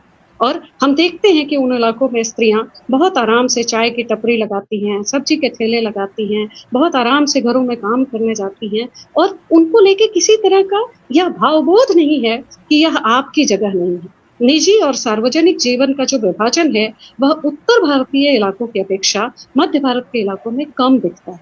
और यह जो उपस्थिति है, यह उपस्थिति आशा जी के उपन्यास में उसी रूप में उभर कर आई है क्योंकि आशा जी भी लंबे समय से अमरावती में रहते हुए उस इलाके के अनुभव से रूबरू हो रही हैं और स्त्रियों की उपस्थिति को इसीलिए विदर्भ के किसानों पर बात करते हुए भी उनके पात्रों में स्त्री पात्र लगातार आती है और वो सिर्फ आ नहीं रही हैं बल्कि जीवन की गुत्थियों को वो सुलझा भी रही है। अगर इस उपन्यास के प्रमुख पात्रों की बात करें, जहां कहानी संतोष से शुरू होती है, संतोष, प्रथमेश, श्रीहरि, शारदा जो संतोष की पत्नी है, उनकी सखी मीरा, मीरा की उपस्थिति अपने आप में बहुत महत्वपूर्ण है क्योंकि वह एक सिंगल विमेन। किन किन समस्याओं को हमने इस उपन्यास में देखा है और उसे उठाया है। सिंगल वेमन कहने से तात्पर्य मेरा ये है कि शारदा के घर में जो प्रथमेश है वो फिर भी एक पुरुष के रूप में मौजूद है और वह समस्याओं से डील कर रहा है, लेकिन मीरा के घर में उसके पति की उपस्थिति नहीं है। वो एक छोटे बच्चे के साथ जीवन का निर्वाह कर रही है और वो इसी तरह के समस्या से पीड़ित है। एक किसान होने के नाते वह और शारदा एक तरह के दुख को साझा कर रहे हैं इस उपन्यास में, लेकिन शारदा और मीरा दोनों ही इस उपन्यास के बहुत ही कायदे के प्रबल किरदार बन के उभरते हैं। और न सिर्फ इस पूरी घटना के बाद जब संतोष आत्महत्या कर लेता है, शारदा अपने देवर प्रथमेश के साथ मिलकर अपने बच्चों का पालन पोषण करती है, बल्कि गांव के सार्वजनिक जीवन में भी वह हस्तक्षेप करती है। वह लोगों की समस्याओं को भी सुनती है, उनका हल निकालने की कोशिश करती है और एक तरीके से वह जो चौक है जिसके पास सब किसी न किसी उत्सव के बहाने, किसी न किसी कार्यक्रम के बहाने एकत्र होते हैं, उस चौक पर स्त्रियों की उपस्थिति इस उपन्यास और उसके पूरे कथानक के जेंडर डायनामिक्स को चेंज करती है। तो हम सिर्फ ये नहीं कह सकते हैं कि कहानी का मुख्य किरदार संतोष है या प्रथमेश है या श्रीहरि है या मनमोड़े हैं, बल्कि हम ये कह सकते हैं कि इस उपन्यास का हर पात्र अपने आप में एक चरित्र है और उसका नायक या उसकी नायिका है। कहानी शुरू होती है विदर्भ की आत्महत्याओं पर और विदर्भ में किसानों के द्वारा की जाने वाली आत्महत्याओं के कारणों को कि आखिर क्या कारण है। इसमें जो दो प्रमुख कारण आशा जी उठाती हैं वो ये है कि उसके ऊपर लोन का बढ़ जाना और दूसरा सामाजिक प्रतिष्ठा का हनन होना। बहुत सालों पहले मुझे याद है एनडीटीवी ने एक न्यूज कवर की थी जिसमें यह दिखाया गया था कि किसी मंत्री ने एक बहुत विवादित बयान दिया था विदर्भ के किसानों को लेकर कि विदर्भ के किसान आत्महत्या इसलिए करते हैं क्योंकि वो प्रेम प्रसंगों में असफल हो जाते हैं या वह जीवन की लग्जरी को मेंटेन नहीं कर पाते हैं, इसलिए वो आत्महत्या कर लेते हैं। ये बात सुनने वाली और चौंकाने वाली थी और उनका इस बात पर, उनके इस वक्तव्य पर उनका बहुत विरोध भी हुआ। लेकिन बहुत बाद में हमारे यहाँ अमेरिका से एक हमारी साथी अमेरिका सेठी आरती सेठी विदर्भ आई और वो विदर्भ के किसान आत्महत्याओं पर काम कर रही थी और उन्होंने एक बहुत चौंकाने वाला हम लोगों को ये बताया मामला कि दरअसल प्रेम प्रसंगों में असफल होना भी विदर्भ के किसान के आत्महत्या का एक बहुत बड़ा कारण था, इसलिए क्योंकि कहीं ना कहीं जो बीटी कॉटन के कारण बढ़ता हुआ कर्ज था, उनके ऊपर चढ़ता हुआ जो लोन था, वह उनके मनुष्य होने की अनिवार्य शर्त को खत्म कर रहा था। एक बेसिक व्यक्ति की जो बेसिक जरूरतें हैं उनको पूरा कर पाने में उनका पड़ोसी सफल हो रहा था लेकिन वो ये नहीं कर पा रहे थे, जिसकी वजह से उनकी शादी रुकी हुई थी, जिसकी वजह से उनकी प्रेमिकाएं उनको छोड़कर जा रही थी। तो यह जो असफलता थी दरअसल उस समय किसान की आत्महत्या नहीं थी, असफलता नहीं थी, तब वो एक पुरुष की असफलता थी। तो विदर्भ के किसानों द्वारा आत्महत्या किया जाना कई स्तरों पर और कई दृष्टियों से देखे जाने की जरूरत है कि क्यों वो आत्महत्याएं हो रही थी। और आरती ने अपने पूरे रिसर्च में इस बात को प्रूव किया कि जो लाइफ स्टाइल है वहां का, जो जीवन स्तर है वहां का, उस जीवन स्तर में जो घटाव होना शुरू हुआ तब वहां के पुरुषों ने आत्महत्या का रास्ता चुना। और ऐसा नहीं था कि उनके पास खाने की कमी थी और वो बिल्कुल ही ऐसी स्थिति में थे कि वो आत्महत्या तुरंत के तुरंत कर ही ले, लेकिन उनकी जो मनोसामाजिक स्थिति थी, जो उनकी साइकोलॉजी थी, उस साइकोलॉजी में वो सबसे ज्यादा डिफीट हो रहे थे और उस डिफीट होने के भाव ने उनके अंदर आत्महत्या के भाव को पैदा किया। और ये स्थिति आशा पांडे के जो किरदार है संतोष, उनके अंदर भी हमको दिखती है। एक संभावित भय, एक संभावित संकट का जो भाव है उसके कारण संतोष जो है वह आत्महत्या करने पर मजबूर होते हैं। उसके जाने के बाद भी उस घर की जीवन परिस्थितियां यथावत रहती हैं जब तक श्रीहरि की नौकरी नहीं लगती। तो ऐसा नहीं है कि संतोष के जाने के बाद जीवन की समस्याओं का हल हो जाता है, हाँ, लेकिन ये होता है कि संतोष के जाने के बाद जीवन की गुत्थियां और उलझती हैं और उसके किरदार जो है वो और कोशिश करते हैं और धीरे धीरे जीवन बदलता है। ये कहानी और भी रोचक हो जाती जब एक दृष्टांत को प्रस्तुत करके आशा जी आपने छोड़ दिया है कि मीरा जब अकेली महिला के रूप में रात में खेतों की रखवाली करने जाती है और पूरी रात वह डर के मारे सो नहीं पाती है कि कोई उसके कमरे में घुसेगा और उसके साथ किसी तरह का दुर्व्यवहार किया जा सकता है। इस दृष्टांत को जहां आपने खत्म किया है, मेरा आग्रह था कि उस दृष्टांत को और भी ज्यादा गंभीरता से उठाया जाना चाहिए था, इसलिए क्योंकि विदर्भ में जो किसान आत्महत्याएं कर रहे हैं उनके जाने के बाद उनकी पत्नियों की क्या स्थिति होती। और हमने अपने शोध में पाया कि बहुत सारी महिलाएं, और आप इससे अच्छी तरह परिचित हैं कि जिन जगहों पर, जिन सड़कों पर श्रीहरि और संतोष जैसे लोग सब्जी बेचने जाते हैं, उन सड़कों पर विदर्भ के किसान की महिलाएं खड़ी होती हैं वैश्यावृत्ति करने की। वो अभिशप्त होती हैं क्योंकि उनके पास और कोई ऑप्शन नहीं होता है। और यह शोध में आई हुई बात थी कि उन महिलाओं की आजीविका के लिए वो उस व्यवसाय को चुनने के लिए बाध्य होती हैं। और ये एक बहुत गंभीर प्रश्न है। जेंडर की दृष्टि से मुझे लगता है कि इस प्रश्न को भी बहुत संवेदनशील तरीके से उठाया जाना चाहिए था उस उपन्यास में। हालांकि आपने उसका एक दृष्टांत प्रस्तुत किया है मीरा के रूप में और ये भी दिखाया है कि वो अपनी परिस्थितियों से हार नहीं मानती है और वो जीवन में संघर्ष करते हुए आगे बढ़ती है। अपने बेटे को भी वो बिल्कुल पढ़ाती लिखाती है जिस तरह श्रीहरि पढ़ता लिखता है। लेकिन इस समस्या को और भी ज्यादा जटिल रूप में प्रस्तुत किया जा सकता था और एक विदर्भ के किसानों की जो आत्महत्या है उसको प्रॉब्लमेटाइज किया जा सकता था इस दृष्टांत को प्रस्तुत करते हुए। यह पूरा का पूरा उपन्यास जो है वह एक समस्या को भी उठाता है और उसके गांधीवादी समाधान की तरफ बढ़ता है। देखने में यह स्थिति आदर्श लग सकती है, हमें लगता है कि हम इस स्थिति को नहीं पा सकते हैं और आशा जी एक आदर्श रच रही है, लेकिन मेरा अपना भी अनुभव है और विदर्भ के ही इलाकों में, महाराष्ट्र के कई ऐसे इलाके हैं जहाँ गाँव में इस तरह के प्रयोग किए गए। हिवरे बाजार जो है वह इसका बहुत ही सुंदर उदाहरण है, जहाँ गाँव वालों ने अपनी आजीविका के लिए अपने श्रम से उस गांव की स्थिति को बेहतर किया, सहकारिता के प्रयास से ही उस गांव को बेहतर किया। और यह निश्चित तौर पर उपन्यास की सफलता है, जहां आशा जी इस बात को खत्म करती हैं कि भाई आत्महत्या कोई समाधान नहीं है। कहने में ये आदर्श बात लग सकती है, लेकिन आत्महत्या सचमुच कोई समाधान नहीं है। लेकिन उसका दूसरा विकल्प ये भी है कि तब हमको अपने उन इलाकों में जो सर्वाइवल हैं, जो सुसाइड सर्वाइवर हैं, उन सारे लोगों के बीच उनके मन में इस भाव को, श्रीहरि इस बात को और इस अभियान को इसीलिए लेकर आगे बढ़ता है क्योंकि उसने उस मृत्यु की पीड़ा को झेला था, उसने संभावित मृत्यु से अपने पिता को मरते हुए झेला था और वो इस बात का संकल्प लेता है कि इस गांव का कोई भी दूसरा व्यक्ति इस संभावित मृत्यु के भय से ना गुजरे। इसीलिए अभियान चलाकर लोगों के अंदर चेतना की जागृति करनी होगी और हमको अपने ही कोऑपरेटिव के माध्यम से अपनी समस्याओं का समाधान करना होगा। यह उपन्यास राज्य व्यवस्था के प्रति अविश्वास भी पैदा करता है। वह राज्य व्यवस्था के किए गए सवालों को प्रश्नांकित करता है कि जितनी भी योजनाएं बन रही हैं, जितनी भी नीतियां बन रही हैं, किसानों के हित में किए गए जितने भी बड़े बड़े वादे हैं, वह अंततः धरातल पर जाकर चकनाचूर हो जाते हैं क्योंकि किसानों को मिलने वाली न्यूनतम राशि भी बिचौलियों के बीच में बंट जाती है और किसानों के हाथ में कुछ भी नहीं आता। इसलिए जब संतोष को मुआवजा मिल रहा होता है तब भी प्रथमेश या शारदा उस मुआवजे के पीछे नहीं भागते हैं क्योंकि उन्हें पता है कि अंततः उनके हाथ कुछ नहीं लगेगा।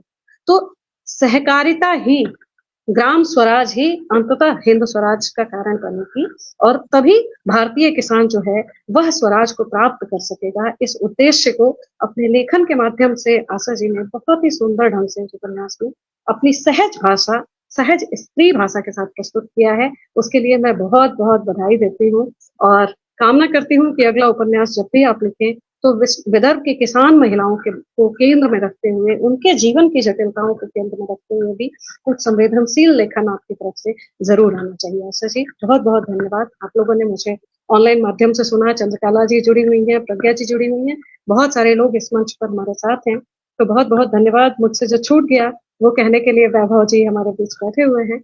आप सभी लोगों का पुनः आभार। बहुत ही विस्तार से आपने उपन्यास के हर बिंदु को खोला है और आपने एक अगले उपन्यास की भूमिका भी बना दी, क्योंकि ये मतलब पार्ट 2 इसका बन सकता है। अभी उन्होंने किसानों की आत्महत्या उठाई है और उसके बाद उनकी पत्नियों का उन्होंने एक जो उन्होंने दृश्य दर्शाया, उसके अलावा एक दूसरा दृश्य भी हो सकता है। तो एक मुझे तो ये लग रहा है कि यहाँ से एक पार्ट 2 की भूमिका शुरू हो गई और शायद आशा जी इसको आगे किसी कहानी के रूप में या उपन्यास के रूप में इस पर बात करें। उपन्यास में जो स्त्रियों का सशक्त चरित्र है, जो मीरा का है, जो डरती नहीं है, और कहीं ना कहीं आशा जी ये दिखाने का प्रयास करती हैं कि ज्यादातर भूत जो है वो भय के होते हैं। जब वो डरा देते हैं, हम लोग एक बचपन में कहानी सुनते थे कि एक बकरी के बच्चे को वो बकरी छोड़ करके जाती है और वो बता देती है कि जब हम आएंगे तो हम बोलेंगे चेऊ खोलो किवाड़, मेऊ खोलो किवाड़, मम्मी खड़ी है दुआर, तब खोलना। तो वो डर जो बच्चों के अंदर होता है वो चला जाता है। तो इस तरह की लोक कथाएं हम बहुत सुनते रहे हैं और उन्होंने इसी को सार्थक करके दिखाया है कि जब वो कहती है कि हम कुल्हाड़ी पकड़े हुए हैं, हम जो है ये, तो वो जो व्यक्ति आया है वो डरता है, डर करके चला जाता है कि कुल्हाड़ी से अगर स्त्री मतलब ये हिम्मत कर ले तो थोड़ी उसकी स्थिति बदल सकती है। और हाँ, कहानीकार जो है यहाँ पर वो कहीं ना कहीं वो एक आशा का बीज रोपती है आत्महत्या के विरुद्ध, क्योंकि आत्महत्या एक जीवन का अंत नहीं है, वो कई जीवन को मारती है और जो बचे रह जाते हैं वो उस जीवन को जीते हैं, संघर्ष करते हैं। तो संघर्ष से मुंह चुराने की जगह वो एक रास्ता दिखाती हैं कि कोई भी रास्ता चुनो, कहीं मंजिल मिलेगी लेकिन चलो जरूर। तो ये इस तरह से मुझे अच्छा लगा अंत, लेकिन मुझे जो लगा उससे ज्यादा मैं जानना चाहूंगी कि पुरुष आलोचक की दृष्टि से इस कथा में क्या है, और इसलिए मैं आमंत्रित करना चाहूंगी आदरणीय वैभव सिंह जी को, और उसके लिए उनका छोटा सा परिचय पहले। आदरणीय वैभव सिंह जी का जन्म उन्नाव उत्तर प्रदेश में हुआ है। शिक्षा इलाहाबाद विश्वविद्यालय से स्नातक की पढ़ाई के बाद पीएचडी तक की शिक्षा जेएनयू नई दिल्ली से। प्रमुख कृतियां अनुमति पत्र, उपन्यास, जवा कुसुम, कहानी संग्रह, आलोचना, इतिहास और राष्ट्रवाद, भारतीय उपन्यास और आधुनिकता, शताब्दी का प्रतिपक्ष, भारत एक आत्मसंघर्ष, कहानी, विचारधारा और यथार्थ, रविन्द्रनाथ टैगोर, उपन्यास, स्त्री और नवजागरण। इसके अतिरिक्त टेरी इगिल्टन की पुस्तक का अनुवाद मार्क्सवाद और साहित्यालोचन तथा पवन वर्मा की पुस्तक का अनुवाद भारतीयता की ओर के नाम से किया गया है। कुछ पुस्तकों का संपादन जैसे अरुण कमल सृजनात्मकता के आयाम, दिव्या एक पुनर्पाठ, रविन्द्रनाथ टैगोर के निबंधों का संचयन है ये। और इसके अलावा आपको कई सम्मानों से सम्मानित किया गया है। देवी शंकर अवस्थी आलोचना सम्मान, शिव कुमार मिश्र स्मृति आलोचना सम्मान, स्पंदन आलोचना सम्मान, बनवाली कथा आलोचना सम्मान। आपका कार्यक्षेत्र बीडिया संस्थान विश्वविद्यालय। तो बहुत आदर के साथ मैं आपको आमंत्रित करती हूँ और इस पुस्तक पर आप अपने विचार रखिए। बहुत बहुत शुक्रिया वंदना जी, और अटूट बंधन का भी आभार कि उन्होंने आमंत्रित किया। और पिछले लगभग 50 मिनट से मनीष वैद्य जी और सुप्रिया जी का मैं व्याख्यान सुन रहा था और मुझे लगा कि बहुत सारी बातें हो चुकी हैं, लेकिन उनसे बचते हुए मैं कुछ एक मुद्दे उठा दूं, तभी जो है वो मेरे बोलने की सार्थकता है। देखिए, ये उपन्यास जो है, मैं टेक्सचुअल क्रिटिसिज्म में यकीन रखता हूँ, मैं कृति पे केंद्रित रहूंगा और इस तरह की समीक्षा को मैं अच्छा नहीं मानता कि जिसमें बाहरी बातें होती रहे और उपन्यास पीछे छूट जाए, कृति पीछे छूट जाए। ये उपन्यास मुझे लगता है कि एक बहुत ही आत्म सजग, सामाजिक रूप से सजग लेखिका का उपन्यास है, जिसको ये पता है कि उपन्यास में मनोविज्ञान भी उतना ही महत्वपूर्ण होता है जितना उपन्यास के भीतर एक समाजशास्त्री समझ। और इसीलिए उसने अपनी भूमिका में ही लिखा है, लेखिका ने, कि मुझे किसानों के केवल संघर्ष का चित्रण नहीं करना है, बल्कि उसकी मनोवृत्ति का भी मुझे चित्रण करना है। यानी कि वो किसानों की भीतर के जो द्वंद्व हैं, संघर्ष है, उनके भीतर वो झांक कर देखना चाहती है। और ये हर बड़े राइटर को करना पड़ता है। कोई भी राइटर केवल अखबार की खबर पढ़ करके या समाजशास्त्र की किताबें पढ़ के कोई राइटर नहीं बनता है। राइटर का जो प्रस्थान बिंदु होता है वो व्यक्ति होता है, कोई खास व्यक्ति, और उसके भीतर चल रही उधेड़ बुन, उसकी परेशानियां, उसकी व्यथाएं। और इस बात को रचनाकार आशा पांडे जी, मुझे लगता है कि एक बहुत अच्छे ढंग से उसको जानती और समझती। और दूसरा एक बात उन्होंने ये कही है भूमिका में ही कि मैं इस उपन्यास को आंकड़ों से बचाना चाहती हूँ। बिल्कुल ठीक लगी मुझे बात कि इधर बीच मैंने देखा कि उपन्यासों में आंकड़े बहुत आते। अभी हाल में ही मैंने एक आलोचक को ये कहते सुना कि एक उपन्यास पे चर्चा करते समय कि अमूर्त उपन्यास में धान की 60 किस्मों की चर्चा की गई है, इसलिए महत्वपूर्ण। मुझे बिल्कुल समझ में नहीं आया कि धान की किस्मों की चर्चा करने का उपन्यास से क्या मतलब होता है, लेकिन ये बात उन्होंने कही और मुझे थोड़ा सा लगा कि इसका कोई मतलब नहीं है कि हम धान की किस्मों की चर्चा करने के लिए उपन्यास का इस्तेमाल करें। उपन्यास कभी धान वान की किस्मों की चर्चा के लिए बने नहीं थे, उसके लिए और बहुत सारी चीजें बनी है, वो भी महत्वपूर्ण। कुल मिला के मुझे ये लगा कि दो बातें जो एक लेखक को जो समझनी चाहिए वो आशा जी उनको जानती और समझती थी कि एक तो भीतरी मनोवृत्ति का चित्रण, दूसरा उपन्यास को आंकड़ों से बचाना। और उसने सचमुच जो है वो काफी बोझिल और नीरस होने से इस उपन्यास को बचाया है और ये माना है कि आत्महत्या जैसे विषय को उठाते हुए कृति कहीं विद्रूपता से न ग्रस्त हो जाए, कहीं उसमें विकृतियां ना आ जाए, इसके लिए भी उसने भरपूर जो है वो एक सावधानी उसने बरती। क्योंकि संजीव का उपन्यास बहुत अच्छा है, खास, लेकिन मुझे उसमें समस्या हमेशा लगी कि वो बहुत ज्यादा, उसमें डिटेलिंग बहुत ज्यादा है, अखबारी आंकड़े उसमें भर दिए गए और जिसके कारण वो उपन्यास जो है वो कहीं ना कहीं उसका कथानक जो है वो कमजोर पड़ जाता है। उपन्यास में कथानक के माध्यम से सामाजिक समस्या आएगी, ना कि सामाजिक समस्या के माध्यम से कोई कथानक प्रकट हो। ये बात हमें उपन्यास की कला के बारे में हमें जानना चाहिए। अक्सर जो आजकल मैं देखता हूँ कि उपन्यास की कला पे बिल्कुल बात नहीं करते हैं लोग, बस उपन्यास की सामाजिक समस्या पे बात करते हुए ये बताते हैं कि वो समाज के बारे में कितना जानते हैं। समाज के बारे में जानना महत्वपूर्ण मुझे होता है, लेकिन उपन्यास की कुछ अपनी शर्तें होती हैं, अपनी उसकी क्राफ्ट होता है, अपनी उसकी कला होती है उसका भी हमें ध्यान रखना चाहिए। मुझे लगता है कि आशा जी मोटे तौर पे इस पे सफल हुई हैं। कहीं कहीं विफलता के कुछ बिंदु हैं, लेकिन वो इसमें सफल हुई हैं। और एक चीज और कई इसमें कई कई एंगल से, कई दृष्टिकोण से इस उपन्यास पे बात हो सकती है। ये बात एकदम सही है कि गांव के बारे में उपन्यास हिंदी में लिखने की एक पूरी परंपरा है। प्रेमचंद का लोग नाम लेते हैं, लेकिन उनके समानांतर निराला ने भी गांव पे बहुत अच्छे उपन्यास लिखे हैं। जयशंकर प्रसाद ने भी लिखे हैं, या शिवपूजन सहाय से और बाकी जो दूसरे जो कथाकार हैं, राही मासूम रजा या शिव प्रसाद सिंह, नागार्जुन, उसके बाद हम देखते हैं आज वर्तमान में शिवमूर्ति तक अच्छे सचमुच जो है वो गांव जो है वो भारतीय समाज की एक दुखती हुई रग है। कि एक और हम गांव को बहुत अधिक आइडोलाइज करते हैं, गांव को अपनी संस्कृति का रक्षक बताते हैं, गांव को लेकर रोमांटिसाइज करते हैं, और दूसरी ओर वही गांव जो है वो बहुत अधिक समस्याओं से ग्रस्त हैं। तो हम एक अंतर्विरोधपूर्ण मानसिकता में जीते हैं कि हम जिस चीज को रोमांटिसाइज कर रहे हैं वो दरअसल बहुत ही एक समस्याग्रस्त इलाके हैं, और उसमें बहुत गंभीर उसकी अपनी बेरोजगारी से जुड़ी हुई ग्रामीण हिंसा, तरह तरह के पिछड़ेपन, वो जो समस्याएं हैं वो वहां पे सचमुच वहां पे मौजूद है।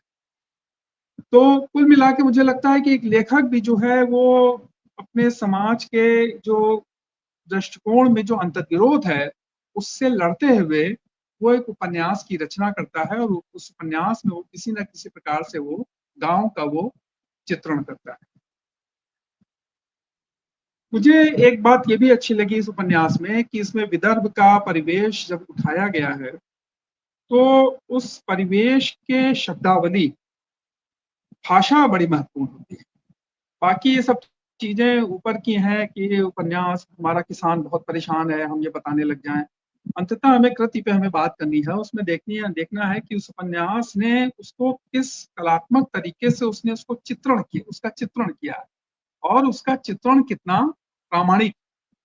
और ये कहा भी जाता है कि हर उपन्यास जो है वो हमारी सामाजिक सांस्कृतिक चेतना का एक तरह से कलात्मक रूपांतरण हमारे आगे प्रस्तुत करता है। तो वो सचमुच वो कलात्मक रूपांतरण बन पाया है कि नहीं, इसको लेके हमें अपनी कुछ कसौटियां जो हैं वो अपनी होती है हमारी, और उसके आधार पर उस उपन्यास की जांच होती है। तो मैंने इस उपन्यास के भाषा को देखा, कहीं कहीं भाषा में सपाटपन है, लेकिन बहुत जगह जो है वो भाषा में सचमुच जो है बहुत ही लेखिका ने बहुत उसको उस पर श्रम किया है, और जो स्थानीय शब्दावली है उसको इसने, जो हमारी स्टैंडर्ड मानकीकृत हिंदी है उसमें मराठी शब्दावली या मराठी के जो शब्द हैं, विदर्भ के आसपास जो बोले जाने वाले शब्द हैं, उसको शामिल करके एक तरह से अपनी भाषा को थोड़ा सा पॉलीफेनिक बना दिया है जिसको हम कहते हैं, या उसको बहुभाषिक बना दिया है। हर एक तरह से ज्यादातर अच्छे उपन्यास जो हैं वो हमें बहुभाषिकता का बोध कराते हैं मुझे लगता है, क्योंकि जो शहर में लोग जो उपन्यास जो लोग बैठे हुए हैं उनको गांव के बहुत सारे शब्द पता चलते हैं। गांव के पे जो आधारित उपन्यास होते हैं उसमें बहुत सारे शहर से जुड़े हुए शब्द आते हैं। उत्तर भारत के जो उपन्यास जो लोग हैं वो जब उपन्यास लिख रहे हैं किसी अन्य इलाके पे, तो वहाँ की संस्कृति, वहाँ के सांस्कृतिक लोकाचार, वहाँ के सांस्कृतिक जीवन, उसकी भाषा को सामने ला करके एक तरह से वो हमारे देश की जो विविधता है उसको वो प्रकट करते हैं। यानी कि उपन्यासकार के आगे दोहरी चुनौती होती है। एक तरफ वो अपने एक व्यापक पाठक वर्ग का निर्माण करे, और दूसरी ओर वो जो उपन्यास में जो विविधता है, जो उसकी विविधता हर उपन्यास की जान होती है। उसके पात्रों में विविधता होती है, पात्रानुकूल भाषा में विविधता होती है, उसकी भी वो साथ साथ वो रक्षा करता चलता। मैंने देखा है कि इस उपन्यास में बहुत सारे शब्द हैं, पांढरे, पराटी, डुक्कर, रोही, बिछायत, आचारी, इन सब शब्दों के साथ साथ उसमें जो है वो कोष्ठक में उसके जो है वो हिंदी अर्थ भी उसके प्रदान किए गए हैं। तो ये मुझे लगता है कि ये जो कला उपन्यासकार ने अपनाई है, ये इसके लिए साधुवाद दिया जाना चाहिए उपन्यासकार को, कि उसने जो है वो एक तरह से वहाँ के परिवेश को अधिक जिंदा कर दिया है, जीवित कर दिया है। वरना ये गलती बहुत सारे उपन्यासकार करते हैं कि वो, आजकल तो मैं देखता हूँ अंग्रेजी उपन्यास आ रहे हैं, उसमें जो माइथोलॉजी पे आधारित उपन्यास हैं, शिव पे, राम पे, कृष्णा पे, उसमें सारे भगवान अंग्रेजी बोलते हुए दिखाए जा रहे हैं, और जो हमारे लोक जीवन के जो शब्द थे, लोक संस्कृति थी, उसका जो ईश्वर से संबंध था, उसमें जो अर्थ बड़े निकलते थे, वो सब वहां से गायब कर दिए। तो ये जो भाषा का सपाटपन है, ये इसको तोड़ना हर उपन्यासकार के लिए एक चुनौती होती है। मुझे लगता है कि आशा जी ने इससे एक संघर्ष किया है, वो एक संघर्ष कर रही हैं अपने कहीं ना कहीं उपन्यास के क्राफ्ट। तो ये मुझे लगता है कि इस पे हमें ध्यान देना चाहिए। फिर इस उपन्यास में मुझे ऐसा लगता है कि इसमें जो है वो कोई प्रधान नायक जैसा मुझे नहीं लगता है। कुछ लोगों ने बताया कि संतोष नायक है या श्रीहरि नायक है। अधिकांश और बहुत सारे इसमें पात्र है, मनमोड़े है, प्रथमेश है, शारदा है, मीरा है, संतोष जी हैं, लेकिन और श्रीहरि कहीं ना कहीं मुझे ऐसा लगता है कि लेखिका का भी ये दावा है कि वही उपन्यास का जो है नायक है, और वो बैंक में उसको नौकरी मिल जाती है और वो फिर लोगों को वो जागृत करता है और ग्रामीण उपज जो है उसको बाजार में बेचने की बात करता है, ताकि लोग जो इस विशियस सर्कल से ग्रस्त हैं, हमारे गांवों की समस्या ये है कि लोगों के पास नवाचार करने का जो है वो एक तरह से उनको ट्रेनिंग नहीं है। बाहर के लोग आते हैं, वो उनको नवाचार सिखाते हैं, लेकिन उनके भीतर जो है वो एक परंपरा के अनुरूप चलने, भले तबाह हो जाए, भले बर्बाद हो जाए, वो धान बोते बोते भले वो बर्बाद कर दे प्रगति को, भले वो बर्बाद हो जाए अपने पुराने मूल्यों को, तो उनके जो जीवन में जो सांस्कृतिक और सामाजिक रूढ़िवाद है, वो दरअसल उनके आर्थिक रूढ़िवाद को भी वो बढ़ावा देता है। तो ये इसको जो आर्थिक रूढ़िवाद है कि हमें एक ही ढर्रे पे उपज करनी है, वो मुझे लगता है कि वो एक तरह का नए जो पात्र आए, इसमें श्रीहरि जैसा जो पात्र लेखिका ने उसको क्रिएट किया है, वो पात्र जो है वो शहर में जा करके वहां पे नौकरी करके वो जब लौटता है तो वो लोगों को प्रशिक्षण देता है कि हमें एक नई आर्थिक जीवन शैली को हम अपना सकते हैं, और वो कोई बहुत मुश्किल काम नहीं। हर व्यक्ति को एक समय के बाद जो है, हर समाज को, हर व्यक्ति को एक समय के बाद अपनी जीवन शैली में एक तरह से नवाचार को जोड़ना पड़ता है। वो श्रीहरि जो है वो उसी एक नए जीवन शैली नवाचार का वो एक प्रतिनिधि का वो एजेंट है। वो उसको लागू करने के लिए मुझे लगता है कि लेखिका ने उस पात्र को गढ़ा है, क्योंकि रचनाकार विकल्प भी दिखाता है, रचनाकार यथार्थ भी दिखाता है और वो विकल्प भी दिखाता है। वो मुझे लगता है कि श्रीहरि जो है वो एक सचेत रूप से गढ़ा गया लेखिका का मानस पुत्र है, और उसके माध्यम से रचनाकार ये एक तरह का मैसेज देने की कोशिश कर रहा है कि सामाजिक सांस्कृतिक रूढ़िवाद ने अगर हमारे परिवार में तनाव भर रखे हैं, जातिवाद भर रखा है, तरह तरह के जो है वो अंधविश्वासों का पालन पोषण कर रहा है, तो उसी के समानांतर जो है वो आर्थिक रूढ़िवाद भी है, और उसको कहीं ना कहीं जाके हमें उसको ब्रेक करना है, और उसके लिए वो श्रीहरि जैसे पात्रों का वो निर्माण करता है। मैं किसी भी उपन्यास को देखता हूँ कि उसके क्राफ्ट में, उसके भीतर जो कथा की श्रृंखला चली आ रही है, उस श्रृंखला का निष्कर्ष क्या है, क्योंकि ये बात केवल उपन्यासकार ही इस बात को जानता है, जो सचमुच जो राइटर, जब वो लिखने बैठता है, when he or she is on the desk, तो वो उसके बाद वो पीछे की जो सीरीज ऑफ इवेंट्स है उसको वो कहाँ ले जा रहा है, उसकी कथा श्रृंखला को। तो ये उपन्यास अंत में आते आते ऐसा लगता है कि इसमें कई आत्महत्याओं के प्रसंग हैं, बहुत सारी इसमें बातें हैं, दावे हैं, इसमें दो बड़ी आत्महत्याएं हैं, लेकिन ये उपन्यास अंत में आके एक तरह से सुखांत में बदल जाता है, और ऐसा लगता है कि भारतीय समाज में या एक गांव है उसका जो है वो सुखांत जो है वो उसका वो चित्रण करता है कि वहाँ के लोग अपनी एक ट्रेड सिस्टम, एक नई व्यापारिक व्यवस्था विकसित कर रहे हैं। वे समूह बना रहे हैं, व्हाट्सएप ग्रुप है उनके पास, वे आपस में बातचीत कर रहे हैं, आपस में संवाद कर रहे हैं और उस संवाद के जरिए अपनी कठिनाइयों पर वो विजय हासिल करना चाहते हैं और वे अपनी स्थानीय उपज के पूरे का जो तंत्र है उसका विकास कर उनको शहर में बेचना चाहते हैं। मेरे लिए सुखांत या दुखांत महत्वपूर्ण नहीं होता है किसी उपन्यास के लिए। उपन्यास में मेरे लिए ये महत्वपूर्ण होता है कि उस सुखांत या दुखांत के माध्यम से किस बारीकी से जो रियलिटी है, यथार्थ है, उसके बारे में पाठकों के मन में कोई दृष्टिकोण विकसित किया जा रहा है या नहीं किया जा रहा। कई लोग इसी में उलझ जाते हैं, नहीं सुखांत होना चाहिए कि दुखांत होना चाहिए, लेकिन ये इंपॉर्टेंट नहीं है कि सुखांत या दुखांत हो, ये है कि वो पाठक के मन में क्या एक नजरिया, विजन, दृष्टिकोण विकसित कर रहा है और जो पीछे की जो कथा श्रृंखला है उसके साथ उसका कितना गहरा उसका तादाद में, जहाँ पे उपन्यास की एंडिंग हो रही है और वो एक तरह से वहां पे आके तादाद में करते हुए वह पाठक की चेतना में कोई उन्मेष पैदा कर पा रहा है या नहीं कर पा रहा है।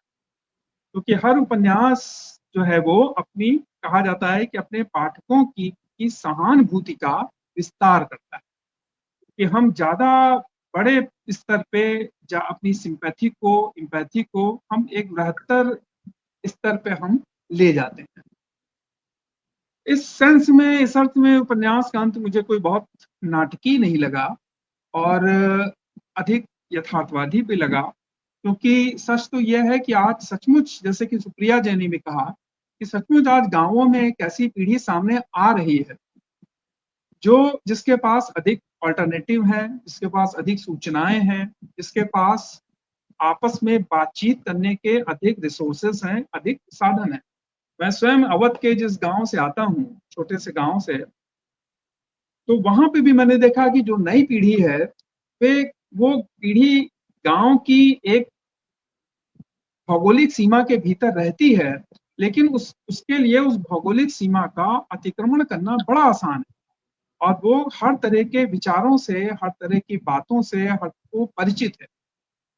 तो इसलिए मुझे ऐसा लगा कि जो भी आज गांवों में रोजगार के, आमदनी के या नए संसाधनों को एकत्र करने की जो उपाय हैं उन पे अधिक विचार होता है और शायद आशा जी इसी एक चेंजिंग रियलिटी जो है, बदलता हुआ जो सत्य है गांवों का, उसका वो चित्रण करना चाहती है कि आज गांव जो है वो कोई क्लोज डोर सिस्टम नहीं है, कि वो बंद व्यवस्था नहीं है। भारत के बारे में कहा जाता था, भारत की जाति व्यवस्था के बारे में और उसके समानांतर गांवों के बारे में, कि वो एक बंद व्यवस्था है, लेकिन वो कहीं से वो बंद व्यवस्था नहीं है। वो पूरी तरीके से वो बहुत सारे बाहर के प्रभावों को ग्रहण भी कर रहे हैं और वो बाहर के प्रभावों को अपना करके वो अपने को परिवर्तित भी कर रहे हैं। तो इस अर्थ में मुझे लगता है कि उपन्यास जो है वो बहुत सारी हमारी ग्रामीण जीवन की विकृतियों और ये सब बातें हो चुकी हैं कि कपास का क्या मुद्दा है, संतरों का क्या मुद्दा है, और लेकिन ये एक बड़ी बात है कि इस उपन्यासकार ने ये भी दिखाया है कि जो पारंपरिक तरीके हैं उससे भी अभी बहुत सारे किसान जो है वो चिपके हुए हैं। और ऐसा लगता है कि जो, जैसे कि प्रेमचंद ने पूस की रात में जो चित्रण किया था कि वो एक आदमी बैठा हुआ है और उसकी फसल सारी जो है वो उस समय चढ़ जाती है, गायें, नील गायें। और इस उपन्यास में भी यही चित्रण किया गया है कि संतोष जो है वो उनकी फसल को सुअर चढ़ जाते हैं और वो बेचारे बैठे रात में देखते रह जाते हैं। तो वो ये एक तरह की कंटिन्यूटी भी दिखाता है उपन्यास कि जो पुरानी जो चीजें हैं उनमें भी निरंतरता बची हुई है, जो समस्याएं हैं उनमें निरंतरता भी है, जो विडंबनाएं हैं, त्रासदियां हैं, उनमें निरंतरता भी है, साथ साथ उसमें कहीं जो है वो परिवर्तन भी है। और जो नई पीढ़ी है, जो श्रीहरि जैसे जो चरित्र है इसको सिंबलाइज करते हैं, इसके वो प्रतिनिधि हैं, वो अपने ढंग से वो नए परिवर्तनों को वो सामने लाने के लिए तैयार है और वो हार मानने वाले लोग नहीं है। और क्योंकि मैं पुरुष आलोचक हूँ, कई बार मुझे पुरुष आलोचक कहा गया है, इसलिए मैं स्त्रियों पे बात नहीं कर रहा हूँ, क्योंकि मुझे ऐसा लग रहा है कि ये उनके अधिकारों पर अतिक्रमण हो जाएगा। इसलिए मैं केवल और केवल जो है वो उपन्यास के पुरुष और कथाओं पे इसकी चर्चा करके मैं यही कहूंगा कि केदारनाथ सिक्के जैसे की कविता है, इसमें वो कहते हैं कि मौसम जितना भी खराब, उम्मीद नहीं छोड़ती हैं कविताएं। इसी मुहावरे में, इसी तर्ज पे हम ये भी कह सकते हैं कि मौसम चाहे जितना खराब हो, उम्मीद नहीं छोड़ते हैं उपन्यास। बहुत बहुत वंदना जी का शुक्रिया, आप सभी का शुक्रिया, बंधन का आभार, धन्यवाद। बहुत अच्छा आपने बोला, और हर चीज की पुरुष आलोचक की जगह मैं कहना चाहूंगी आलोचना की पुरुष दृष्टि और स्त्री दृष्टि। उसमें आपकी दृष्टि, एक पुरुष किस तरीके से स्त्री पात्रों को देख रहा है, एक स्त्री किस तरीके से स्त्री पात्रों को देख रही है या पूरे उपन्यास को देख रही है, उस दृष्टि की बात है। तो आपने एक एक बिंदु पर इतनी अच्छी बात कही और आपने इतनी सूक्ष्म बातें कही हैं, तो मुझे लग रहा है कि केवल आशा जी के लिए नहीं, बल्कि जो लोग अभी उपन्यास लिख रहे हैं या आगे लिखना चाह रहे हैं, उनके लिए भी बहुत सारी बातें इसमें मतलब कोट करने लायक हैं। जैसे कि किस भाषा, जिस जगह से लिख रहे हैं उसकी भाषा लेनी चाहिए, या पात्र कहाँ ले जा रहे हैं, या पिछले जो आपने घटनाएं दी उससे आगे कैसे जुड़ रहे हैं, और अंत जो है किस तरीके से सार्थक अंत हो सकता है। तो आपने बहुत मतलब सार्थक बात कही, और अपनी जो दृष्टि रखी वो तो मुझे 3 अलग दृष्टियां दिखी, तो मैंने उस हिसाब से इसको एक संयोग मान करके कहा था। लेकिन निश्चित तौर पे इन 3 अलग अलग दृष्टियों से पूरा कार्यक्रम समृद्ध हुआ है, और सबको एक अलग अलग बिंदु से सोचने को मिला। जहाँ सुप्रिया जी ने उन स्त्रियों की बात करी, और आपने जो बात करी और मनीष जी ने जो कथाकार की दृष्टि से बात करी, वो अलग अलग दृष्टियां जब उपजी हैं, तो एक कहते हैं ना कि एक सुंदर थाली तैयार हुई है, जिसमें हर तरह के व्यंजन हैं, हर तरह की चीजें हैं। जो सीखना चाहते हैं, जो समझना चाहते हैं, उनको तो मिलेगा। आशा जी के उपन्यास पे तो बात हो रही है। सार्थक चर्चा का उद्देश्य यही होता है कि जिस पुस्तक में बात हो रही है उसमें तो हो ही रही है, बट उसके अतिरिक्त भी बहुत कुछ जानने और समझने को मिलता है। तो बहुत आभार आपका। इसके साथ ही मैं आशा जी से थोड़े से कुछ प्रश्न पूछना चाहूंगी। आशा जी, आप ये बताइए, इसकी रचना प्रक्रिया के बारे में बताइए, क्योंकि इसमें आपने बहुत सारे पात्र लिए हैं और बहुत सारे पात्रों को आपने अलग अलग तरीके से मतलब उठा करके उनको अंजाम तक पहुंचाया है। इतने सारे पात्र, भाषा जो मराठी की है या वहाँ की लोकल भाषा है उसको लेना, उनको बार बार कभी कभी कंफ्यूजन भी हो जाता होगा, तो आपने अपनी रचना प्रक्रिया से हम लोगों को अवगत करें। नमस्ते आप सभी को। सबसे पहले तो वंदना जी, मैं आपको, अटूट बंधन को और यहाँ उपस्थित सभी मनीष वैद्य जी, सुप्रिया पाठक जी और वैभव सिंह का आभार व्यक्त करती हूँ। वैभव सिंह जी का आभार व्यक्त करती हूँ। आप लोगों ने बहुत अच्छी तरीके से उपन्यास को गहराई तक जाके बहुत सारे बिंदुओं पर बात की, जो मेरे लिए बहुत कुछ सीखने की भी बात है। और अब आपका प्रश्न है कि मैं उसकी रचना प्रक्रिया पे बात करूं, तो ये एक्चुअली ऐसा कुछ निश्चित नियम नहीं होता मेरे लिखने का। जब मैं पहले भी शायद कह चुकी हूँ इस बात को कि कुछ संवेदनात्मक धरातल पर जब कोई बात बहुत ज्यादा अंदर तक जाती है, तो कहीं न कहीं से वो मैं कुछ दिन बाद वो लेखन में उतरती है। यहाँ क्या हुआ कि एक तो मैं उत्तर प्रदेश से हूँ और वहाँ ग्रामीण परिवेश बहुत अच्छे से देखा है। मैं भी अवध की ही हूँ और प्रांत की, और खेती बाड़ी भी ससुराल और मायके दोनों जगह थी, तो वहाँ के खेतीहर समाज को बहुत अच्छे से जानती थी। लेकिन एक कड़ी और जुड़ गई, जब मैं अमरावती आके बसी, यहाँ हम लोग रहे, तो यहाँ भी मेरे पति ने खेती खरीदी, और पिछले 25 सालों से हम यहाँ की जो खेती की समस्या, किसानों की समस्या है, हमारा अपना संतरे का बगीचा है, मौसम्बी का बगीचा है, और हमारे खेत से आधे किलोमीटर के अंतर पर एक बड़ा गांव है, जो मैं अक्सर कभी कभी जब मैं जाती हूँ इनके साथ, पांडे जी के साथ, देखती हूँ, वहाँ मजदूरों से बात होती है, या मैं उस गांव को देखने गई हूँ कई बार, जहाँ पोले का दृश्य मैंने वर्णित किया है, पोला या त्योहार, वो सब मैंने बहुत नजदीक से देखा है। तो मैं ऐसा नहीं कह सकती हूँ कि मैंने इसमें कोई त्वरित रूप में बड़ी जल्दी जब मैं उपन्यास लिखने चली तो 1-2 साल में मैंने इसमें कोई बहुत बड़ी मेहनत की, नहीं। ये सारी बातें मेरे दिल में पिछले 25 सालों से अंदर-अंदर, और जब अखबारों में आत्महत्या की सूचनाएँ मतलब आती थी, वो सब धीरे-धीरे बैठती गई, तो अब वो एक कहानी का रूप ली बाद में। और फिर धीरे-धीरे मुझे लगा कि इस पे तो इतना मेरे पास सामग्री है कि इस पे तो एक अच्छा उपन्यास लिखा जा सकता है। और इस तरीके से मैंने इसका लेखन शुरू किया। और कहानियाँ तो मैं चूँकि लिखती थी, तो रचना प्रक्रिया कहानियों को जोड़ते हुए ये कह लीजिए कि 20-25 कहानियाँ आप एक उपन्यास में लिख डालते हैं। तो ये हमारा एक प्रयास था इस तरीके से। अनुभव मेरा यहीं से मिला है।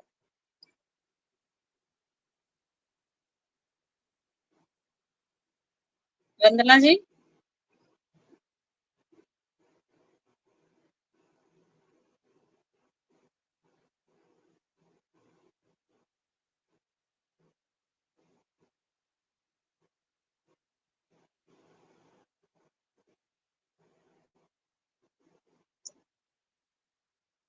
आवाज शायद नहीं आई क्या? मैं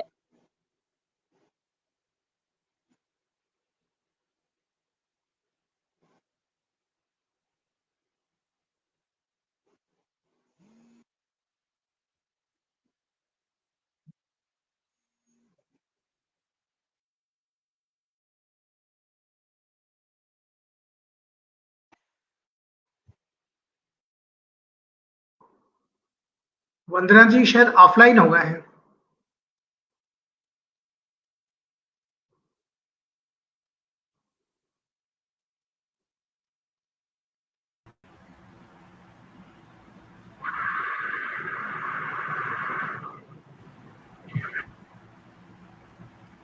बीच में थोड़ा सा इंटरनेट ने डिस्टर्ब कर दिया था। तो आशा जी मुझको दिखाई नहीं दे रही हैं।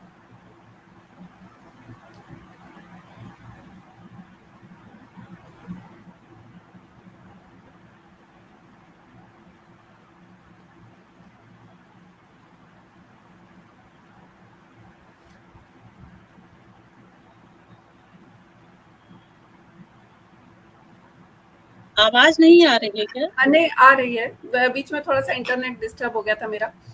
तो अब जी। अगला प्रश्न मैं बीच में सुन नहीं पाई, तो जी। आपने पूरी बात कर ली? क्योंकि कुछ 2-4 हाँ, पंक्तियाँ मेरी मैंने कर छूट ली। गई। तो अब एक अगला प्रश्न ये है कि जैसे कि आपने इसमें बहुत सारे लोक पर्वों का बताया है, तो उनके बारे में थोड़ी-सी जी। जानकारी दीजिए। हाँ, वंदना जी, मैंने ये सोचा, बताया ही है कि 20-25 सालों से मैं लगभग 30 सालों से इस शहर में हूँ, इस एरिया को देख रही हूँ। तो बहुत से लोक पर्व हमारे आसपास हम देखते रहते हैं, और जब मैं इस गांव को उठा रही थी अपने उपन्यास में, तो मुझे लगा कि जब तक ये सारी बातें नहीं की जाएंगी, तब तक मैं उस परिवेश को कहाँ बता पा रही हूँ। खाली खेती किसानी और समस्याओं से बात नहीं बनती, क्योंकि किसान के साथ उसका गांव है, उसके त्योहार हैं, उसके नाते रिश्तेदार हैं। ये सारी चीज जब आती हैं, तब मुझे मुझे ऐसा लगा कि तब ये कथा एक कथा के रूप में आगे बढ़ेगी, और उसके माध्यम से भले ही कोई कुछ भी उसमें से निकालता चला जाए। तो जी, उसको जैस रचने के क्रम में मैंने यहाँ के त्योहारों को, लोक उत्सवों को उसमें लिया है। जी।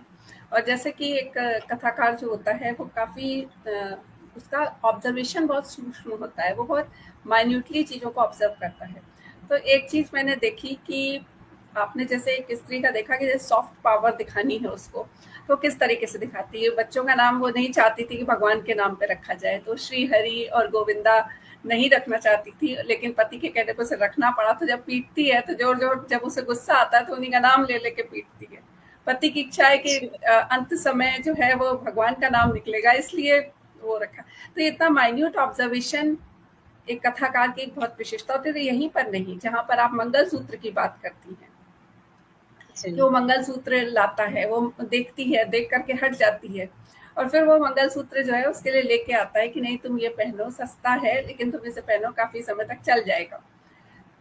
प्यार, प्रेम के और इसके ये जो दृश्य होते हैं, इसका ऑब्जर्वेशन आप किस तरीके से कर पाती हैं? इससे और लोगों को भी लाभ हो, जिससे मैं ये जानना चाहूँगी। क्या कहूँ वंदना जी, कोई विशेष प्रयास तो नहीं करना पड़ता है ऑब्जर्वेशन के नाम पे, लेकिन स्वभाव ही कुछ इस तरीके का है कि मतलब अगर ऐसा कोई दृश्य मुझे दिखे कि वो व्यक्ति महिला कुछ खरीद नहीं पा रही, तो वहां मन थोड़ा सा अपने मन आप ही उसकी भाषा, उसकी बोली से समझेगा कि ये जानबूझ के मना कर रही है, लेकिन ये पसंद कर रही है पर इसकी सामर्थ्य नहीं है किसी भी कारण से। तो ये चीजें शायद हम लिखने वालों को ये इतना तो शायद मिला ही रहता है, तभी हम लेखन में उतरते हैं। तो ये ऐसे ही हुआ है, मैंने कोई बहुत इसके लिए बहुत सोच विचार के प्रयास नहीं किया है। और उपन्यास में मैंने देखा जहाँ जो आत्महत्या कर रहे हैं किसान, तो मुझे नीत्शे का एक कथन याद आता है कि आशा बहुत ही खतरनाक चीज़ है, वो हमारी उम्मीद को मरने नहीं देती है। तो उसमें जितने भी आत्महत्याएं हुई हैं, उसमें कहीं ना कहीं कर्ज माफ का जो सिनेरियो है वो आने वाला है, जिसकी वजह से कभी कर्ज ले लेते हैं, वो थोड़ा सा और खर्चा कर देते हैं कि अब तो कर्ज माफ हो जाएगा। कहीं पर जो है उनको वो जैसे पहले वाला केस है उसमें तो किशन, शायद क्या नाम था, मैं थोड़ा नाम भूल रही हूँ, किशन का जो केस है उसमें वो कर्ज को हाँ, तो वो जो है उसमें वो कर्ज को मतलब वो भूख हड़ताल करता है और उसको लगता है कि उसका कर्ज माफ हो जाएगा, लेकिन बाद में सभी लोग उसकी हंसी उड़ाने लगते हैं। तो अभी हम देख रहे हैं कि समाज, राधिका का केस अभी चल रहा है और हम देख रहे हैं कि समाज एक बहुत ही नकारात्मक भूमिका निभा रहा है, चाहे तो किशन का केस हो या फिर या उम्मीद का केस हो। तो ये 3 अलग अलग केस आप किस तरीके से लेकर के आए? ये आपके देखे हुए थे या आपने? नहीं, देखे हुए नहीं थे, ये चर्चाएं जरूर हैं, पर ये होता है, मेरे भी दिमाग में यही बात आई कि जब मुआवजा की बात सरकार की तरफ से घोषित हुई या किसी भी प्रकार की कोई सुविधा देने की बात जब हमें मिलती है, तो उसे प्राप्त करने का हर संभव प्रयास हम लोग करते हैं। तो ये बात हर हर क्षेत्र में लागू होती है। अभी यहाँ महाराष्ट्र में जितनी भी योजनाएं हैं महिला संबंधी, किसान संबंधी, वहां मैं देखती हूँ कि एक पहले दिन योजना घोषित होती है, दूसरे दिन बैंक में आप जाइएगा तो पैर रखने की जगह नहीं होती है। तुरंत लोग दौड़ पड़ते हैं कि क्या क्या करना पड़ेगा और हमें इसका लाभ मिल जाए। तो उसी तरीके का एक लाभ, जब मुआवजा की खबर पहली यहीं से मैंने शुरुआत की है इस बात की कि पहली आत्महत्या के बाद जब मुआवजा की खबर सरकार की तरफ से आती है, तो एक अलग तरीके का होता है। फिर एक ही 2 साल में 3-4 आत्महत्याएं और हो जाती हैं, क्योंकि एक उम्मीद जगती है कि मैं नहीं रहूंगा तो भी कुछ मुआवजा मिल जाएगा और मेरे बच्चों का, मेरे परिवार का पालन पोषण शायद कुछ ठीक ढंग से हो पाएगा। ये एक उम्मीद यहाँ दिखती तो है, और यही नहीं, ये तो मानव प्रवृत्ति है मुझे लगता है वंदना जी। जब हमें कुछ मिलने की होती है तो हम उसे पाने का प्रयास करते हैं। अब यहाँ ये जरूर है कि जी बोलिए आप। यहाँ ये जरूर हो गया कि वो जो कुछ पाने की जो चाहत है, वो उस कष्ट के कारण, वो जो इतने दिन का अभाव भरा जीवन और कर्ज और जो जिसको हम कहते हैं बैंक या फिर जिनसे हम कर्ज लिए हैं, उनकी जो नोटिस आ रही है, उन सब से ज्यादा आसान इनको लगता है कि इस सुविधा को पाने के लिए जान दे दिया जाए। हालांकि ये बड़ी अजीब स्थिति है। सुविधा लेना अलग बात है, लेकिन उसके लिए जान देने तक को तैयार हैं। तो सोचिए किस हद तक उनकी आंतरिक जो मतलब शक्ति है, वो किस हद तक हतोत्साहित हुई है उसी समाज की, उसी भारत देश के किसानों की, जहाँ पहले किसान सही में बहुत ही ज्यादा सताए और दुखी और परेशान, कम में जीवन व्यतीत करने वाले हुआ करते थे, लेकिन तब वो मरते नहीं थे, आत्महत्या नहीं करते थे। वहीं का किसान आज छोटी बात तो मैं नहीं कहूंगी, बातें बड़ी हैं, समस्याएं बड़ी हैं, लेकिन जीवन उससे ज्यादा बड़ा है, इस बात को भूल रहे हैं। बिल्कुल। और आपने जो शिक्षा में जो नौकरी में घूस दे करके किस तरीके से घुसते हैं, उसका भी आपने प्रतिरोध दिखाया है। और कहाँ प्रथमेश पढ़ नहीं रहा है, और भी बच्चे, ये गोविंदा है, वो पढ़ना नहीं चाहता है, लेकिन आपने फिर आखिरकार शिक्षा का हाथ थाम करके जो है उन समस्याओं का समाधान सुझाया है। तो एक बड़ा वितान तान दिया है कि आखिरकार शिक्षा और तकनीकी, इन्हीं के माध्यम से किसानों की समस्याएं सुलझेंगी। इन्हें अपनाना है ना कि आत्महत्या, जो कि हर तरीके से मतलब परिवार को दुख में छोड़ जाती है। उससे कोई समाधान नहीं होता बल्कि परिवार को और दुख में छोड़ जाती है। तो उससे बचाने का प्रयास करता है ये उपन्यास, और एक बहुत ही सार्थक उपन्यास है। और मेरे ख्याल से काफ़ी समय हो गया, आप छोटा-सा अंश अगर 5 मिनट का, 10 मिनट का पढ़ना चाहें तो पढ़ सकती हैं, फिर हम विदा लेंगे। मुझे लगता है वंदना जी, आप कहें तो मैं पढ़ भले दूं, लेकिन देर काफ़ी हो गई है। कैसा ठीक है। लगेगा? आप कहें तो पढ़ दूं कुछ, लेकिन ठीक है। तो आप लोग खुद हाँ? उपन्यास खरीद के पढ़िए और देखिए कि किसानों जी, की समस्याओं के भी समाधान हो सकते हैं। ये उपन्यास आपको भिगोएगा, आपको रुलाएगा भी और फिर आपको सहारा भी देगा। जीवन ऐसा ही है, जहाँ हमें हर नकारात्मक परिस्थितियों के आगे कुछ प्रकाश देखना पड़ता है। हर रात के बाद सुबह है, रात में खो नहीं जाना है, सुबह की धैर्य से प्रतीक्षा करनी है। इस बिंदु को लेकर चला हुआ खड़गांव का चौक एक सार्थक उपन्यास है। इसके साथ ही मैं चर्चा को यहीं समाप्त करती हूँ। आदरणीय मनीष वैद्य जी, आदरणीय वैभव सिंह जी और आदरणीय सुप्रिया पाठक जी, जिन्होंने अपने वक्तव्यों से इस चर्चा को समृद्ध किया, उनका हार्दिक आभार व्यक्त करती हूँ। और इसके साथ ही आशा पांडे जी को बहुत शुभकामनाएं देती हूँ कि उन्होंने एक सार्थक उपन्यास रचा है। यहाँ पर उपस्थित सभी मित्रों को, सभी विद्वान और विदुषी भाई बहनों को मैं सादर नमस्कार करती हूँ कि उन्होंने इतनी देर तक साथ बने रहे और लगातार अपने कमेंट से इस चर्चा को सार्थक बनाया। हम फिर मिलेंगे किसी और दिन, किसी और किताब के साथ। तब तक के लिए धन्यवाद। बहुत बहुत धन्यवाद। आप सभी का बहुत बहुत धन्यवाद। धन्यवाद।